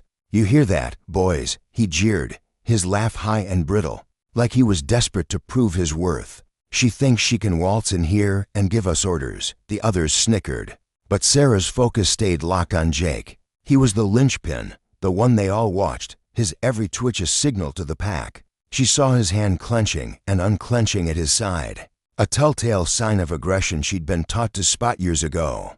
"You know what happened to the last cop who tried telling us what to do," Jake said, stepping so close she could smell the sour mix of leather and stale beer on his breath. He decided real quick retirement was his best option. The circle tightened further, the music surging louder still its bass pounding through the ground and up into her bones. Sweat trickled down her spine, but she held his gaze. "That's interesting," she said coolly, "because I heard he moved to Florida and started a fishing charter business. Talked to him last week, actually, about some of your old pals." It was a lie, plucked from thin air, but she saw the brief flicker of doubt in Jake's eyes, a crack in his armor. She was showing him she wasn't some green rookie they could bully. Then, without warning, a shove came from behind, hard and sudden. Sarah stumbled forward, her boots skidding on the gravel, but years of training snapped her upright. Her balance regained in an instant. She turned slowly, deliberately, facing the culprit, a weary kid in his early 20s. Patchy beard framing a wild, reckless grin. "That's assault on an officer," she said, her voice ringing clear across the now hushed lot. "You want to add that to your record, son," the kid faltered, his bravado wavering as he glanced at Jake for direction. But before anyone could respond, a deep, resonant voice cut through the standoff like a blade. "What seems to be the problem here?" All heads turned toward the bar's entrance, where Marcus Road King Thompson stood framed in the doorway. He was a towering figure, a black man in his 60s with a broad, powerful frame that seemed to carry the weight of decades. His vest bore the colors of the Freedom Riders, a club known across the state for its honor and grit. Behind him, a handful of his own riders fanned out, their presence a quiet but unmistakable counterweight to the Iron Knights. Jake's face darkened, his jaw tightening. "This ain't your business, Road King. Stay out of it." Marcus stepped forward, his boots crunching the gravel with a steady rhythm. "When you surround a police officer in my neighborhood," he replied, his voice calm but laced with an authority earned through years on the road, "it becomes my business." The Iron Knights shifted, unease rippling through their ranks. Everyone knew the Freedom Rider soldier, respected, a club that balanced its love of the ride with a legacy of charity and community. Sarah kept her posture neutral, but she felt the air shift, the confrontation teetering between old grudges and something new. What had begun as a routine call was now a clash of wills, a test of justice against the raw edge of power. Marcus moved closer, his eyes steady on Jake. "Officer Mitchell here is doing her job," he said. "The same job that keeps these streets safe for everyone, including bikers. How about we all take a step back and handle this like grown folks?" The Iron Knights looked to Jake, waiting. The next heartbeat could tip this into chaos or pull it back from the brink. Sarah's pulse hammered in her ears, but her face stayed a mask of calm as she watched Jake wrestle with the choice. The bar's music fell silent, and in that sudden quiet, the faint wail of police sirens rose in the distance. Several Iron Knights shot nervous glances toward their bikes, but Jake stood rooted, his face flushing crimson with fury at Marcus's intrusion. The moment hung fragile, a spark away from ignition. Sarah knew backup was closing in, but waiting might corner these men, push them to lash out. Instead, she made a move that surprised even herself. With a slow, deliberate motion, she reached for her radio and clicked it off, the sound sharp in the stillness. "Dispatch already knows where I am," she said evenly. "But let's talk for a few minutes before my colleagues get here." "Just talk." Jake sneered, his lip curling. "Talk about what?" "How you people are trying to take over everything." Sarah took a deep breath, then did something no training manual would ever condone. She eased herself onto the hood of her patrol car, sitting casually, stripping away the threat of her stance. The move stunned them all, even Marcus and his riders. "My father was a biker," she said, her voice carrying across the lot like a quiet confession. "Rode a custom Harley Street Bob midnight blue with silver trim. Built it himself, piece by piece." Jake blinked, caught off guard, his aggression faltering. The younger knights swapped puzzled looks, unsure where this was going. "Every Sunday," she went on, "he'd take me riding through Detroit. Said there's no better way to feel a city's heartbeat than from a bike." He was a cop to 20 years on the force, a young biker, the one who'd shoved her, piped up before Jake could stop him. "He was a cop," Sarah nodded, her gaze unwavering. 5 years ago, he was killed, not on duty. He'd stopped at a gas station, still in his riding gear. Some guys didn't like seeing a black man on a bike that nice. Didn't know he was a cop, didn't care either. The lot fell deathly silent, the weight of her words sinking in. Marcus edged closer, his weathered face softening with recognition of the pain she carried. "They beat him to death," she said, her voice steady but trembling with an ache that pierced the air. 6 against 1. He didn't fight back, just kept trying to talk, right to the end. He believed hate comes from fear, and fear from not understanding each other. She locked eyes with Jake. "That's why I wear this badge. Not to push anyone around. Not to take anything. I believe what he did, that we're all just people, trying to live. And sometimes we need a reminder of that." An older knight, gray hair peeking from his bandana, turned abruptly and walked away from Jake's group, his boots scuffing the gravel as he went.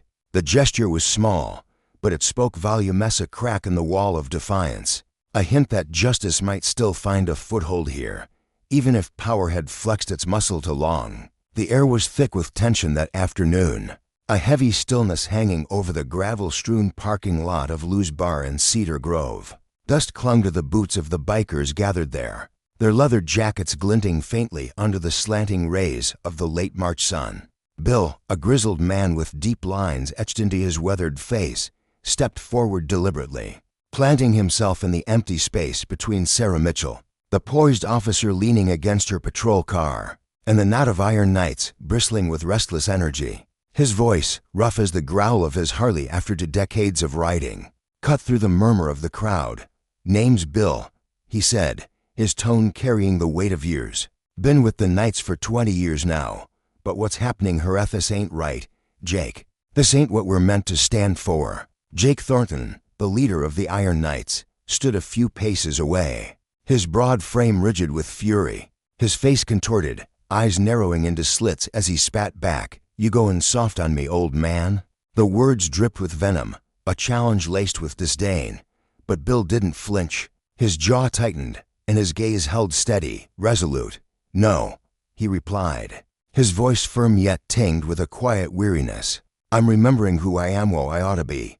He paused, his chest rising with a slow, deliberate breath. "My grandson's dating this girl, black girl, sweetest soul you'd ever meet. Every time I see 'em together, laughing, holding hands, it hits me. All this hate I've been hauling around like some damn baggage's heavy, Jake.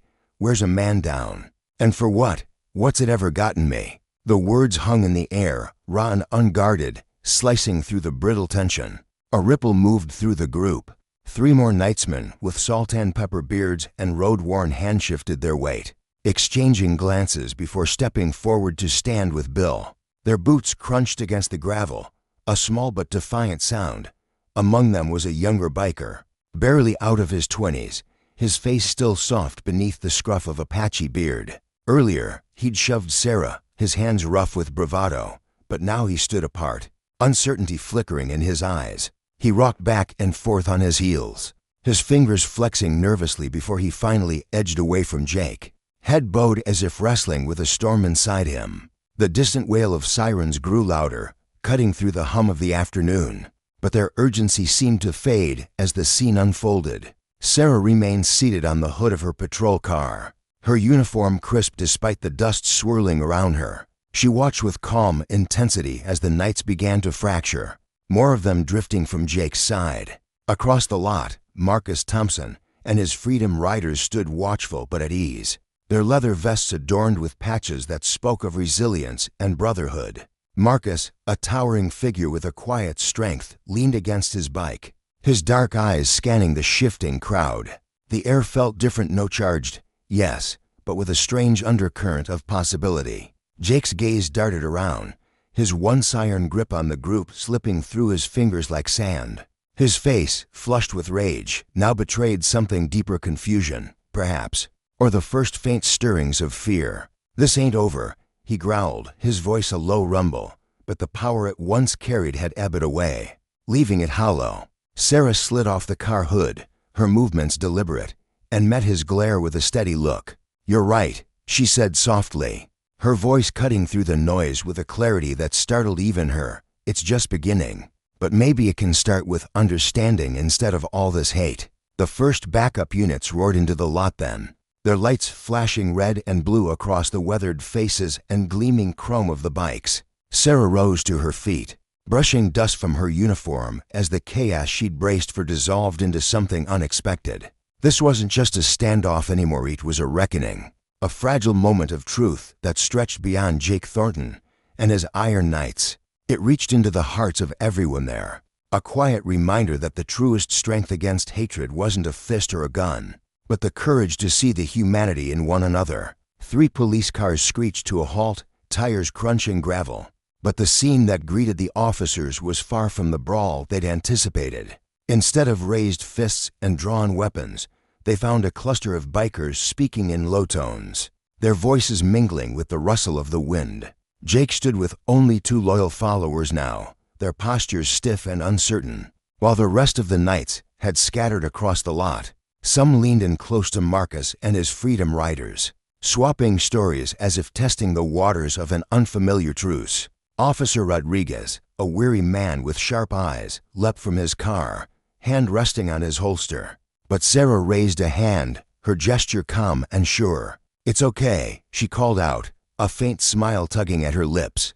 "We're just having a little community chat about noise levels." The dry humor in her tone drew chuckles from a few of the bikers, easing the last threads of tension. Marcus stepped forward, his presence a steady anchor in the shifting tide.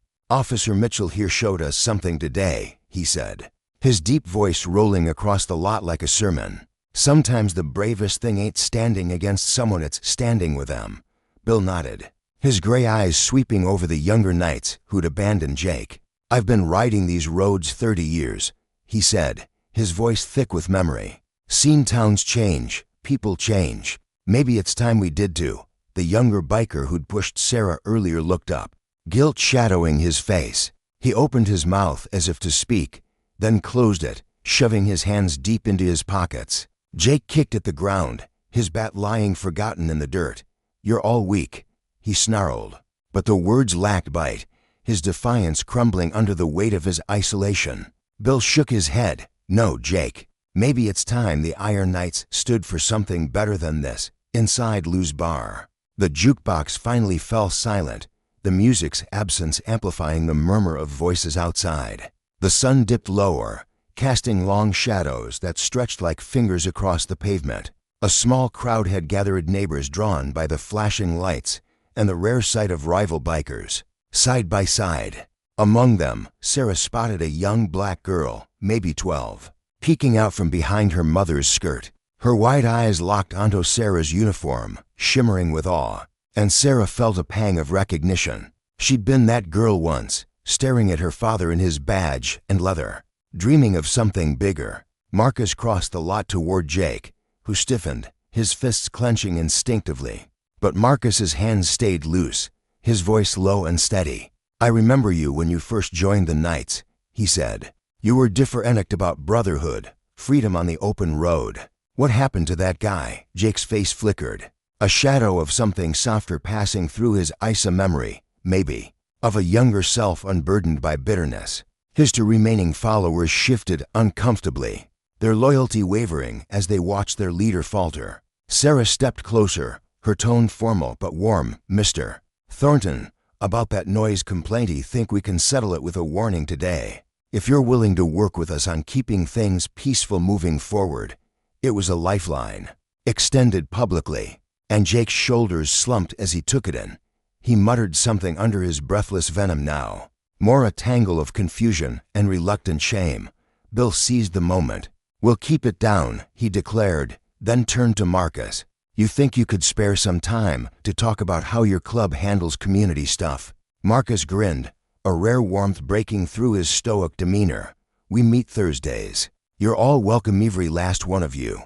His eyes lingered on Jake, an invitation and a challenge. The crowd thinned as the tension dissolved, the other officers peeling away to answer fresh calls. Sarah lingered, watching as Knights and Freedom Riders mingled, their laughter rising over the hum of idling engines. The young girl she'd noticed edged closer, her mother trailing behind, and tugged at Sarah's sleeve. "Are you really a police officer?" she asked, her voice bright with wonder. Sarah knelt, meeting her gaze. "I am, and you know what? You could be too, if you want." The girl beamed, her smile a burst of sunlight, and behind her, Sarah caught Jake watching. For a fleeting second, their eyes met, and she saw a crack in his hardened shell, a glimmer of doubt, maybe even regret. As dusk settled over Cedar Grove, the roar of motorcycles flared to life. But it wasn't the sound of rage or rebellion anymore. It was a rumble of change, rolling through the streets like the promise of rain after a long drought. A week later, Sarah sat in her patrol car outside the local diner, the glow of her dashboard illuminating the paperwork scattered across her lap. The story of that day at Lou's had spread through town, growing wilder with each rattling tales of fists and heroism that far outstripped the quiet truth. Her radio crackled. "Officer Mitchell, got a call from Lou's. Someone's asking for you specifically." She glanced at her watch end of shift, but a gut feeling nudged her. "Copy that. On my way." When she pulled into the lot, Jake Thornton sat alone on a bench, his hulking frame hunched forward. Without his crew, he looked smaller, older, the lines on his face deeper under the dim streetlight. "Didn't think you'd come," he said as she approached, his voice rough but lacking its usual edge. She kept her distance, professional but open. "You asked for me. Here I am." He stared at the ground, hands clasped so tight his knuckles gleamed white. "Been thinking a lot this week," he said after a long pause. "About what you said about your dad." Sarah stayed quiet, letting the silence stretch. A warm breeze carrying the scent of rain through the trees. Jake's voice broke again, raw with memory. "My old man was a mean bastard. Drunk most nights. Beat on me and my mom till we were black and blue. One night, I was 14. A black cop showed up. Neighbor called about the yelling. He didn't just haul my dad off, sat with me on the porch, talked to me till the sun came up, told me I didn't have to be like my old man. That hate and violence would only rot me from the inside." Sarah's throat tightened, caught off guard by the confession. Jake looked up, meeting her eyes for the first time. "I never forgot that.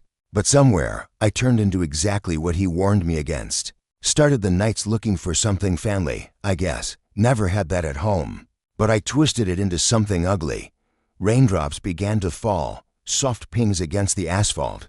But neither moved. Last Thursday," he went on, "I went to that Freedom Riders meeting. Marcus invited us. Bill and some others were there. Marcus talked about his granddad. Riding in the 60s, when a black man on a bike was a target. Said some white riders stood by him, kept him safe." Sarah thought of her own father, his stories of the road, the badge, and the balance between justice and mercy. Jake's words lingered, heavy with the weight of consequences, cost of power misused, the slow poison of hatred unchecked. It was a lesson carved into the lines of his face, a mirror held up to the man he'd become. And in that quiet, rain-dappled moment, she saw the faint stirrings of something new, not redemption, not yet, but the possibility of it. The rain came down in a relentless drizzle, soaking through Jake Thornton's leather jacket as he sat on the weathered wooden bench. His broad shoulders hunched under the weight of something far heavier than the storm. His voice trembled, a faint crack breaking through the rough edges of his words. "I've been hauling this hate around for so long, Sarah," he said, his gaze fixed on the wet pavement where raindrops shattered into tiny ripples. "It's heavy, God, it's so damn heavy." He paused, swallowing hard as if the confession itself was a jagged stone lodged in his throat. "But that day you told us about your dad, how he stood there, trying to reason with those men even as his words faltered," and he dragged in a shaky breath, the memory cutting deeper than he'd expected. "It hit me like a freight train. I've turned into the very thing I swore I'd never be, someone who lashes out, who wounds others just because I'm drowning in my own pain."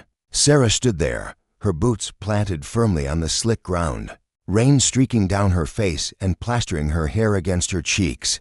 She didn't move, didn't flinch, even as the cold seeped into her bones. This moment felt too fragile, too vital to break with something as trivial as seeking shelter. Jake's eyes lifted to meet hers, raw and unguarded. "I can't undo what I've done," he admitted, his voice barely above a whisper, carried away by the patter of the rain. "I can't snatch back the venom I've spewed or the hate I've spread. But I talked to Marcus, and we've been kicking around an idea. What if we take the nights, twist it into something new? Something that lifts people up instead of tearing them down?" The words hung between them, trembling with possibility. Sarah hesitated, then lowered herself onto the bench beside him, the damp wood creaking under her weight. The rain drenched them both now, but neither cared. Her mind drifted to her father, a man whose voice still echoed in her soul, steady and warm despite the years since she'd last heard it. "My dad used to tell me," she said softly, her tone laced with a tender ache, "that the toughest road you'll ever travel is the one that forces you to face yourself and change." Jake nodded, a slow, deliberate motion, as if her words were sinking into the cracks of his fractured resolve. "Your old man sounds like he had a lot of wisdom," he murmured. "I'd have liked to meet him. Bet he'd have given me a shot." Sarah's lips curved faintly, a ghost of a smile. "He would have. Just like that officer did for you when you were 14. They sat there in the downpour, the silence stretching out like a bridge between their pasts. The rain felt almost sacred, as if it were rinsing away the grime of old grudges and leaving something clean in its wake. After a while, Jake broke the quiet. "The Knights are meeting tonight," he said, his voice steadier now, carrying a flicker of hope. Would you come? Talk to them about your dad? Help us figure out how to be something better." Sarah turned to him, really looking at him, not the hardened biker she'd clashed with a week ago, but the scared kid still buried inside, the one who'd been given a second chance all those years back. She saw the glimmer of redemption in his eyes, fragile but real. "Yes," she said simply, her voice firm despite the softness in it. "I'll come." That evening, the Iron Knights clubhouse loomed on the outskirts of Cedar Grove, an old warehouse with peeling paint and a gravel lot packed with more motorcycles than Sarah had anticipated. The rumble of engines filled the air as she pulled up in her beat-up sedan, tires crunching against the stones. It wasn't just the Knights' bikes, gleaming Harleys with their familiar insignia. Spotted the Freedom Riders machines too, their chrome catching the last rays of the setting sun. A handful of lone riders, unaffiliated with any crew, dotted the lot as well, drawn by whispers of something shifting in the wind. Marcus Thompson leaned against his bike near the entrance, his tall frame relaxed but his dark eyes sharp. When he saw Sarah step out of her car, his face split into a grin that radiated warmth, cutting through the evening chill. "Glad you made it, Officer Mitchell," he said, his deep voice carrying over the hum of the crowd. "Tonight's gonna matter." Inside, the warehouse had shed its old skin. Gone were the tattered Confederate flags and the crude, hateful symbols that once clung to the walls like scars. The bare concrete stood stark and unadorned, a blank canvas humming with the promise of renewal. About 50 bikers filled the space, some perched on rickety folding chairs, others leaning against the walls in tight clusters. The air crackled with tension, but beneath it pulsed a cautious hope, like a family reunion where buried hurts were finally being dragged into the light. Jake stood at the front, his hands fidgeting with a wrench, his broad chest rising and falling with nervous breaths. When he caught Sarah's eye, he gave a small nod, then banged the wrench against a dented metal barrel, the sharp clang slicing through the murmur of voices. "Most of you know why we're here," he began, his gravelly voice thick with emotion. "The Iron Knights started 20 years back because I wanted a family, something solid to hold onto. But somewhere down the line, we veered off course. We let hate seep in, poisoning what could have been good." The room fell silent, so still you could hear the faint drip of water from a leaking roof. Older Knights stared at their boots, shame etching lines into their weathered faces, while younger members watched Jake with wide eyes, caught between shock and admiration. "Officer Mitchell's here tonight," he went on, gesturing toward Sarah, "not as a cop, but as someone who showed me a truth I'd forgotten. Change is possible, even for a guy like me, who's been lugging around anger so long I barely remember who I am without it." Sarah stepped forward when Jake beckoned, her boots echoing against the concrete. Standing before this rough-edged crowd, she didn't see foes anymore, just people wrestling with their own demons, their own regrets. Not so different from her. "My father," she started, her voice clear and unwavering, "believed there was good in everyone, no matter how deep it was buried. He held on to that belief until his last breath, even when the world tried to prove him wrong. And standing here tonight, I know he was right." For the next hour, the warehouse became a confessional. Bill, a grizzled knight with a gray beard, spoke of his black granddaughter, how her bright laugh and fearless spirit had cracked open his stubborn heart.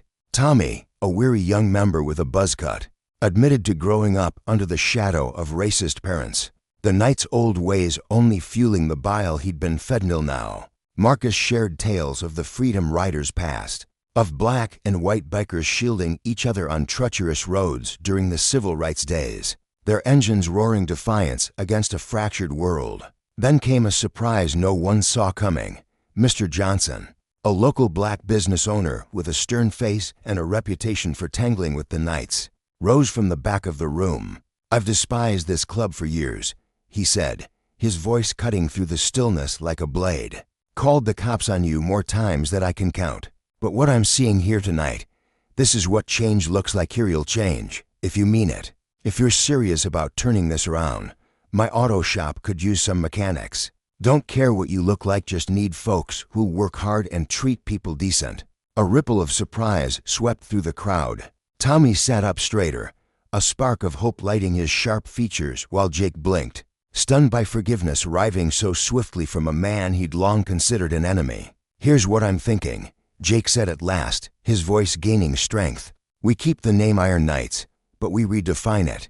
No more hate. We stand for brotherhood, true brotherhood, for everyone. We ride with the Freedom Riders, learn from them, do charity runs, build something good in this town." He reached behind the barrel and pulled out a battered cardboard box, flipping it open to reveal a stack of new vest patches. The old Iron Knights logo remained, but the mailed fists now clutched an olive branch instead of a sort of quiet but seismic shift. "This is our fresh start," he declared. "Anyone who wants to stay has to earn this patch, not through fists or spite, but by proving they get what brotherhood really means." One by one, the bikers approached, their boots scuffing the floor. Some nodded firmly, others studied the patch with furrowed brows, and a few slipped out into the dusk without a word. But most stayed, their silhouettes framed by the long shadows spilling through the windows as the sun dipped below Cedar Grove's horizon. Outside, night was falling, but inside, something brighter was breaking through, justice taking root where power had once run unchecked. 3 months later, Cedar Grove felt like a town reborn. The change crept in slowly at first, like the first green shoots after a long winter, but it swelled with time. It began at Mr. Johnson's auto shop, where Tommy's knack for engines turned heads, drawing customers from across the county. Black, white, Hispanic, didn't matter. One Saturday morning, Sarah was cruising downtown in her patrol car when she spotted Jake on the sidewalk, outside Lou's bar, surrounded by a gaggle of kids. Black, white, and Hispanic faces beamed up at him as he knelt on the cracked pavement, grease-streaked hands guiding theirs to fix bike tires and tweak brakes. "Officer Mitchell," a little boy shouted, waving a wrench like a trophy. "Mr. Jake's teaching us to be mechanics." Sarah parked and strolled over, noting how Jake didn't stiffen at her approach anymore. Instead, he flashed a tentative smile, wiping his hands on a rag as he helped a young black girl oil her chain. "Community outreach," he explained, almost sheepish. "Marcus figured we should start with the kid show and bikers can be good folks. That we're all in this together." The local paper ran a spread on the night's turnaround. The headline bold and proud, "From Division to Unity. How one town's biker club changed its colors." Photos showed Knights and Freedom Riders side by side hauling canned goods for food drives, patching roofs for elderly widows, teaching teens motorcycle safety at the high school. But the road wasn't all smooth. A splinter group of old Knights, the ones who'd stormed out that night, had set up shop in the next county, calling themselves the True Knights. They clung to their hate like a lifeline, and Sarah kept tabs on them, working with Marcus and Jake to keep the peace. The two men had forged an improbable bond, often spotted at the diner over coffee, sketching out plans to knit the town tighter. One crisp afternoon, Bill's granddaughter tied the knot in the town square, her wedding a quiet spectacle that made the evening news. Iron Knights and Freedom Riders stood shoulder to shoulder, cheering a love that mocked the walls they'd once guarded so fiercely. Even Chief Wilson, who'd grumbled about Sarah's soft touch after the Lou's bar dust-up, came around. Sometimes, he told a batch of rookie cops, the gutsiest move isn't pulling your gun, it's daring to see the person behind the hate. Even when they can't see it themselves, Sarah's way of policing rippled through the department. Officers started lingering in the streets, swapping stories with folks, piecing together the town's heartbeat. Violence ebbed, and the clubhouse itself transformed, its bare walls now a testament to a hard-won lesson. Power unchecked breeds ruin, but justice, patient and persistent, can mend what's broken. The walls of the old bar had undergone a remarkable transformation over the past year, shedding their once dingy appearance to become a vibrant gallery of hope and redemption. Photographs capturing moments of community service adorned every inch of the space, snapshots of sweat-soaked volunteers rebuilding homes after a brutal storm, candid shots of kids grinning ear to ear during motorcycle safety lessons, and heartfelt scenes of food bank drives where hands of all colors worked side by side. Interspersed among these were yellowed newspaper clippings, their edges curling with age, chronicling the town's journey from division to unity. Thank you letters, penned in shaky handwriting or typed with meticulous care, hung in clusters, each one a testament to lives touched by kindness.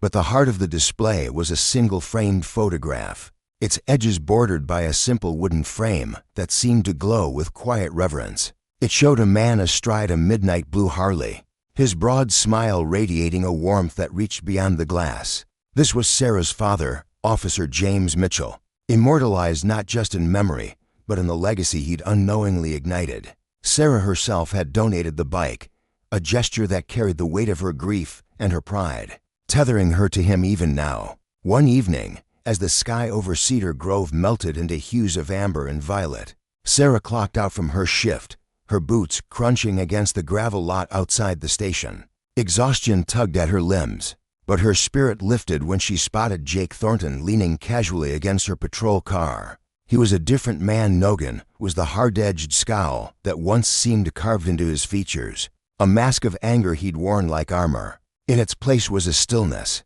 a thoughtful calm that softened the lines of his face and made his dark eyes seem less like storm clouds and more like steady earth. "You're still here," she teased, though her curiosity piqued as he straightened up, a faint smile tugging at his lips.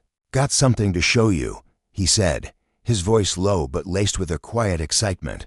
He gestured toward his bike, parked a few feet away, its chrome catching the last rays of sunlight. Sarah followed, her heart skipping as she noticed something new stitched onto the back of his leather jacket. Below, the Iron Knight's updated logo, an olive branch, curling gracefully round a steel sword, were words embroidered in crisp white thread. "In memory of Officer James Mitchell." Her throat tightened, and tears prickled at the corners of her eyes, blurring the patch into a shimmering mirage. Jake's voice broke through her haze, steady and earnest. "Every new member earns this now," he explained, running a callous thumb over the stitching. "They don't just get it handed to them, they have to hear your dad's story, really feel it. What he stood for, what he believed in, it's part of us now. His legacy's alive in every mile we ride, every hand we lend." Sarah reached out, her fingers brushing the patch as if she could touch her father through it. The fabric was rough beneath her fingertips, but the gesture felt sacred, a bridge between past and present. She thought of her father's deep, steady voice, the way he'd always said justice wasn't about punishment, but about understanding. A lesson Jake had taken years to grasp, and one he now carried like a torch to light the way for others. The sun dipped lower, casting long shadows across the town as the distant rumble of motorcycles echoed through the streets. It was likely the Iron Knights and Freedom Riders, their engines purring in harmony as they made their way to the weekly meeting at Elbar. Once rivals, the two groups had forged an unlikely alliance, their shared purpose outweighing old grudges. Jake's gaze drifted toward the sound, his expression softening further. "Your dad was right, you know," he said, almost to himself. "Hate comes from fear, and fear comes from not knowing each other. Took me too damn long to figure that out, but I'm making sure the others don't waste the same time I did." Sarah nodded, her chest swelling with a bittersweet ache. She thought of how change could ripple outward, from the smallest moments, a quiet exchange in a dusty parking lot, a single conversation that cracked open a hardened heart. In that stillness, with the sky blazing above them, she felt the weight of justice, and not the cold, unyielding kind, but the living, breathing sort that mended what was broken. A year had passed since the confrontation, that nearly tore Cedar Grove apart, and the town had decided to mark the milestone with something bold: the first Unity ride. Over 300 motorcycles roared through the streets, their engines a symphony of power and promise. Leading the pack were two figures who'd once stood on opposite sides of a Dividake Thornton, his broad shoulders squared with quiet pride, and Officer Sarah Mitchell, her father's midnight blue Harley humming beneath her. She'd spent months restoring it, her hands stained with grease as she pieced together the machine that held so many memories. Now, as she gripped the handlebars, the wind whipping through her hair, she felt him riding with her, his laughter in the roar of the engine, his strength in the steady thrum beneath her palms. This wasn't just a parade, it was a declaration. Bikers of every stripe rolled behind them, leather-clad veterans, young riders with wide-eyed grins, men and women of every race and background, their differences drowned out by the shared rhythm of the road. The Iron Knights' new patches glinted in the summer sun, a stark contrast to the days when their name struck fear into the town. Now, they were known statewide for their tireless work mentoring kids, rebuilding homes, proving that power could heal as easily as it could harm. The ride wound its way to Elbar, which had shed its reputation as a rough hangout to become a beating heart of the community. Inside, the walls told a story of transformation, every photograph and clipping a chapter in Cedar Grove's redemption. Jake had poured himself into a new display, a labor of love he called the Bridge Builders. It was a sprawling collage of Mamensk Knights hauling lumber to fix a widow's roof, Freedom Riders crouched beside grade schoolers teaching them to balance onto wheels, both clubs laughing together over steaming trays at a charity potluck. Sarah, now a sergeant in community relations, stood before it, her chest tight with pride. She thought of her father's belief that true justice wasn't about tearing down, but building up. And here it was, captured in 1,000 small acts of grace.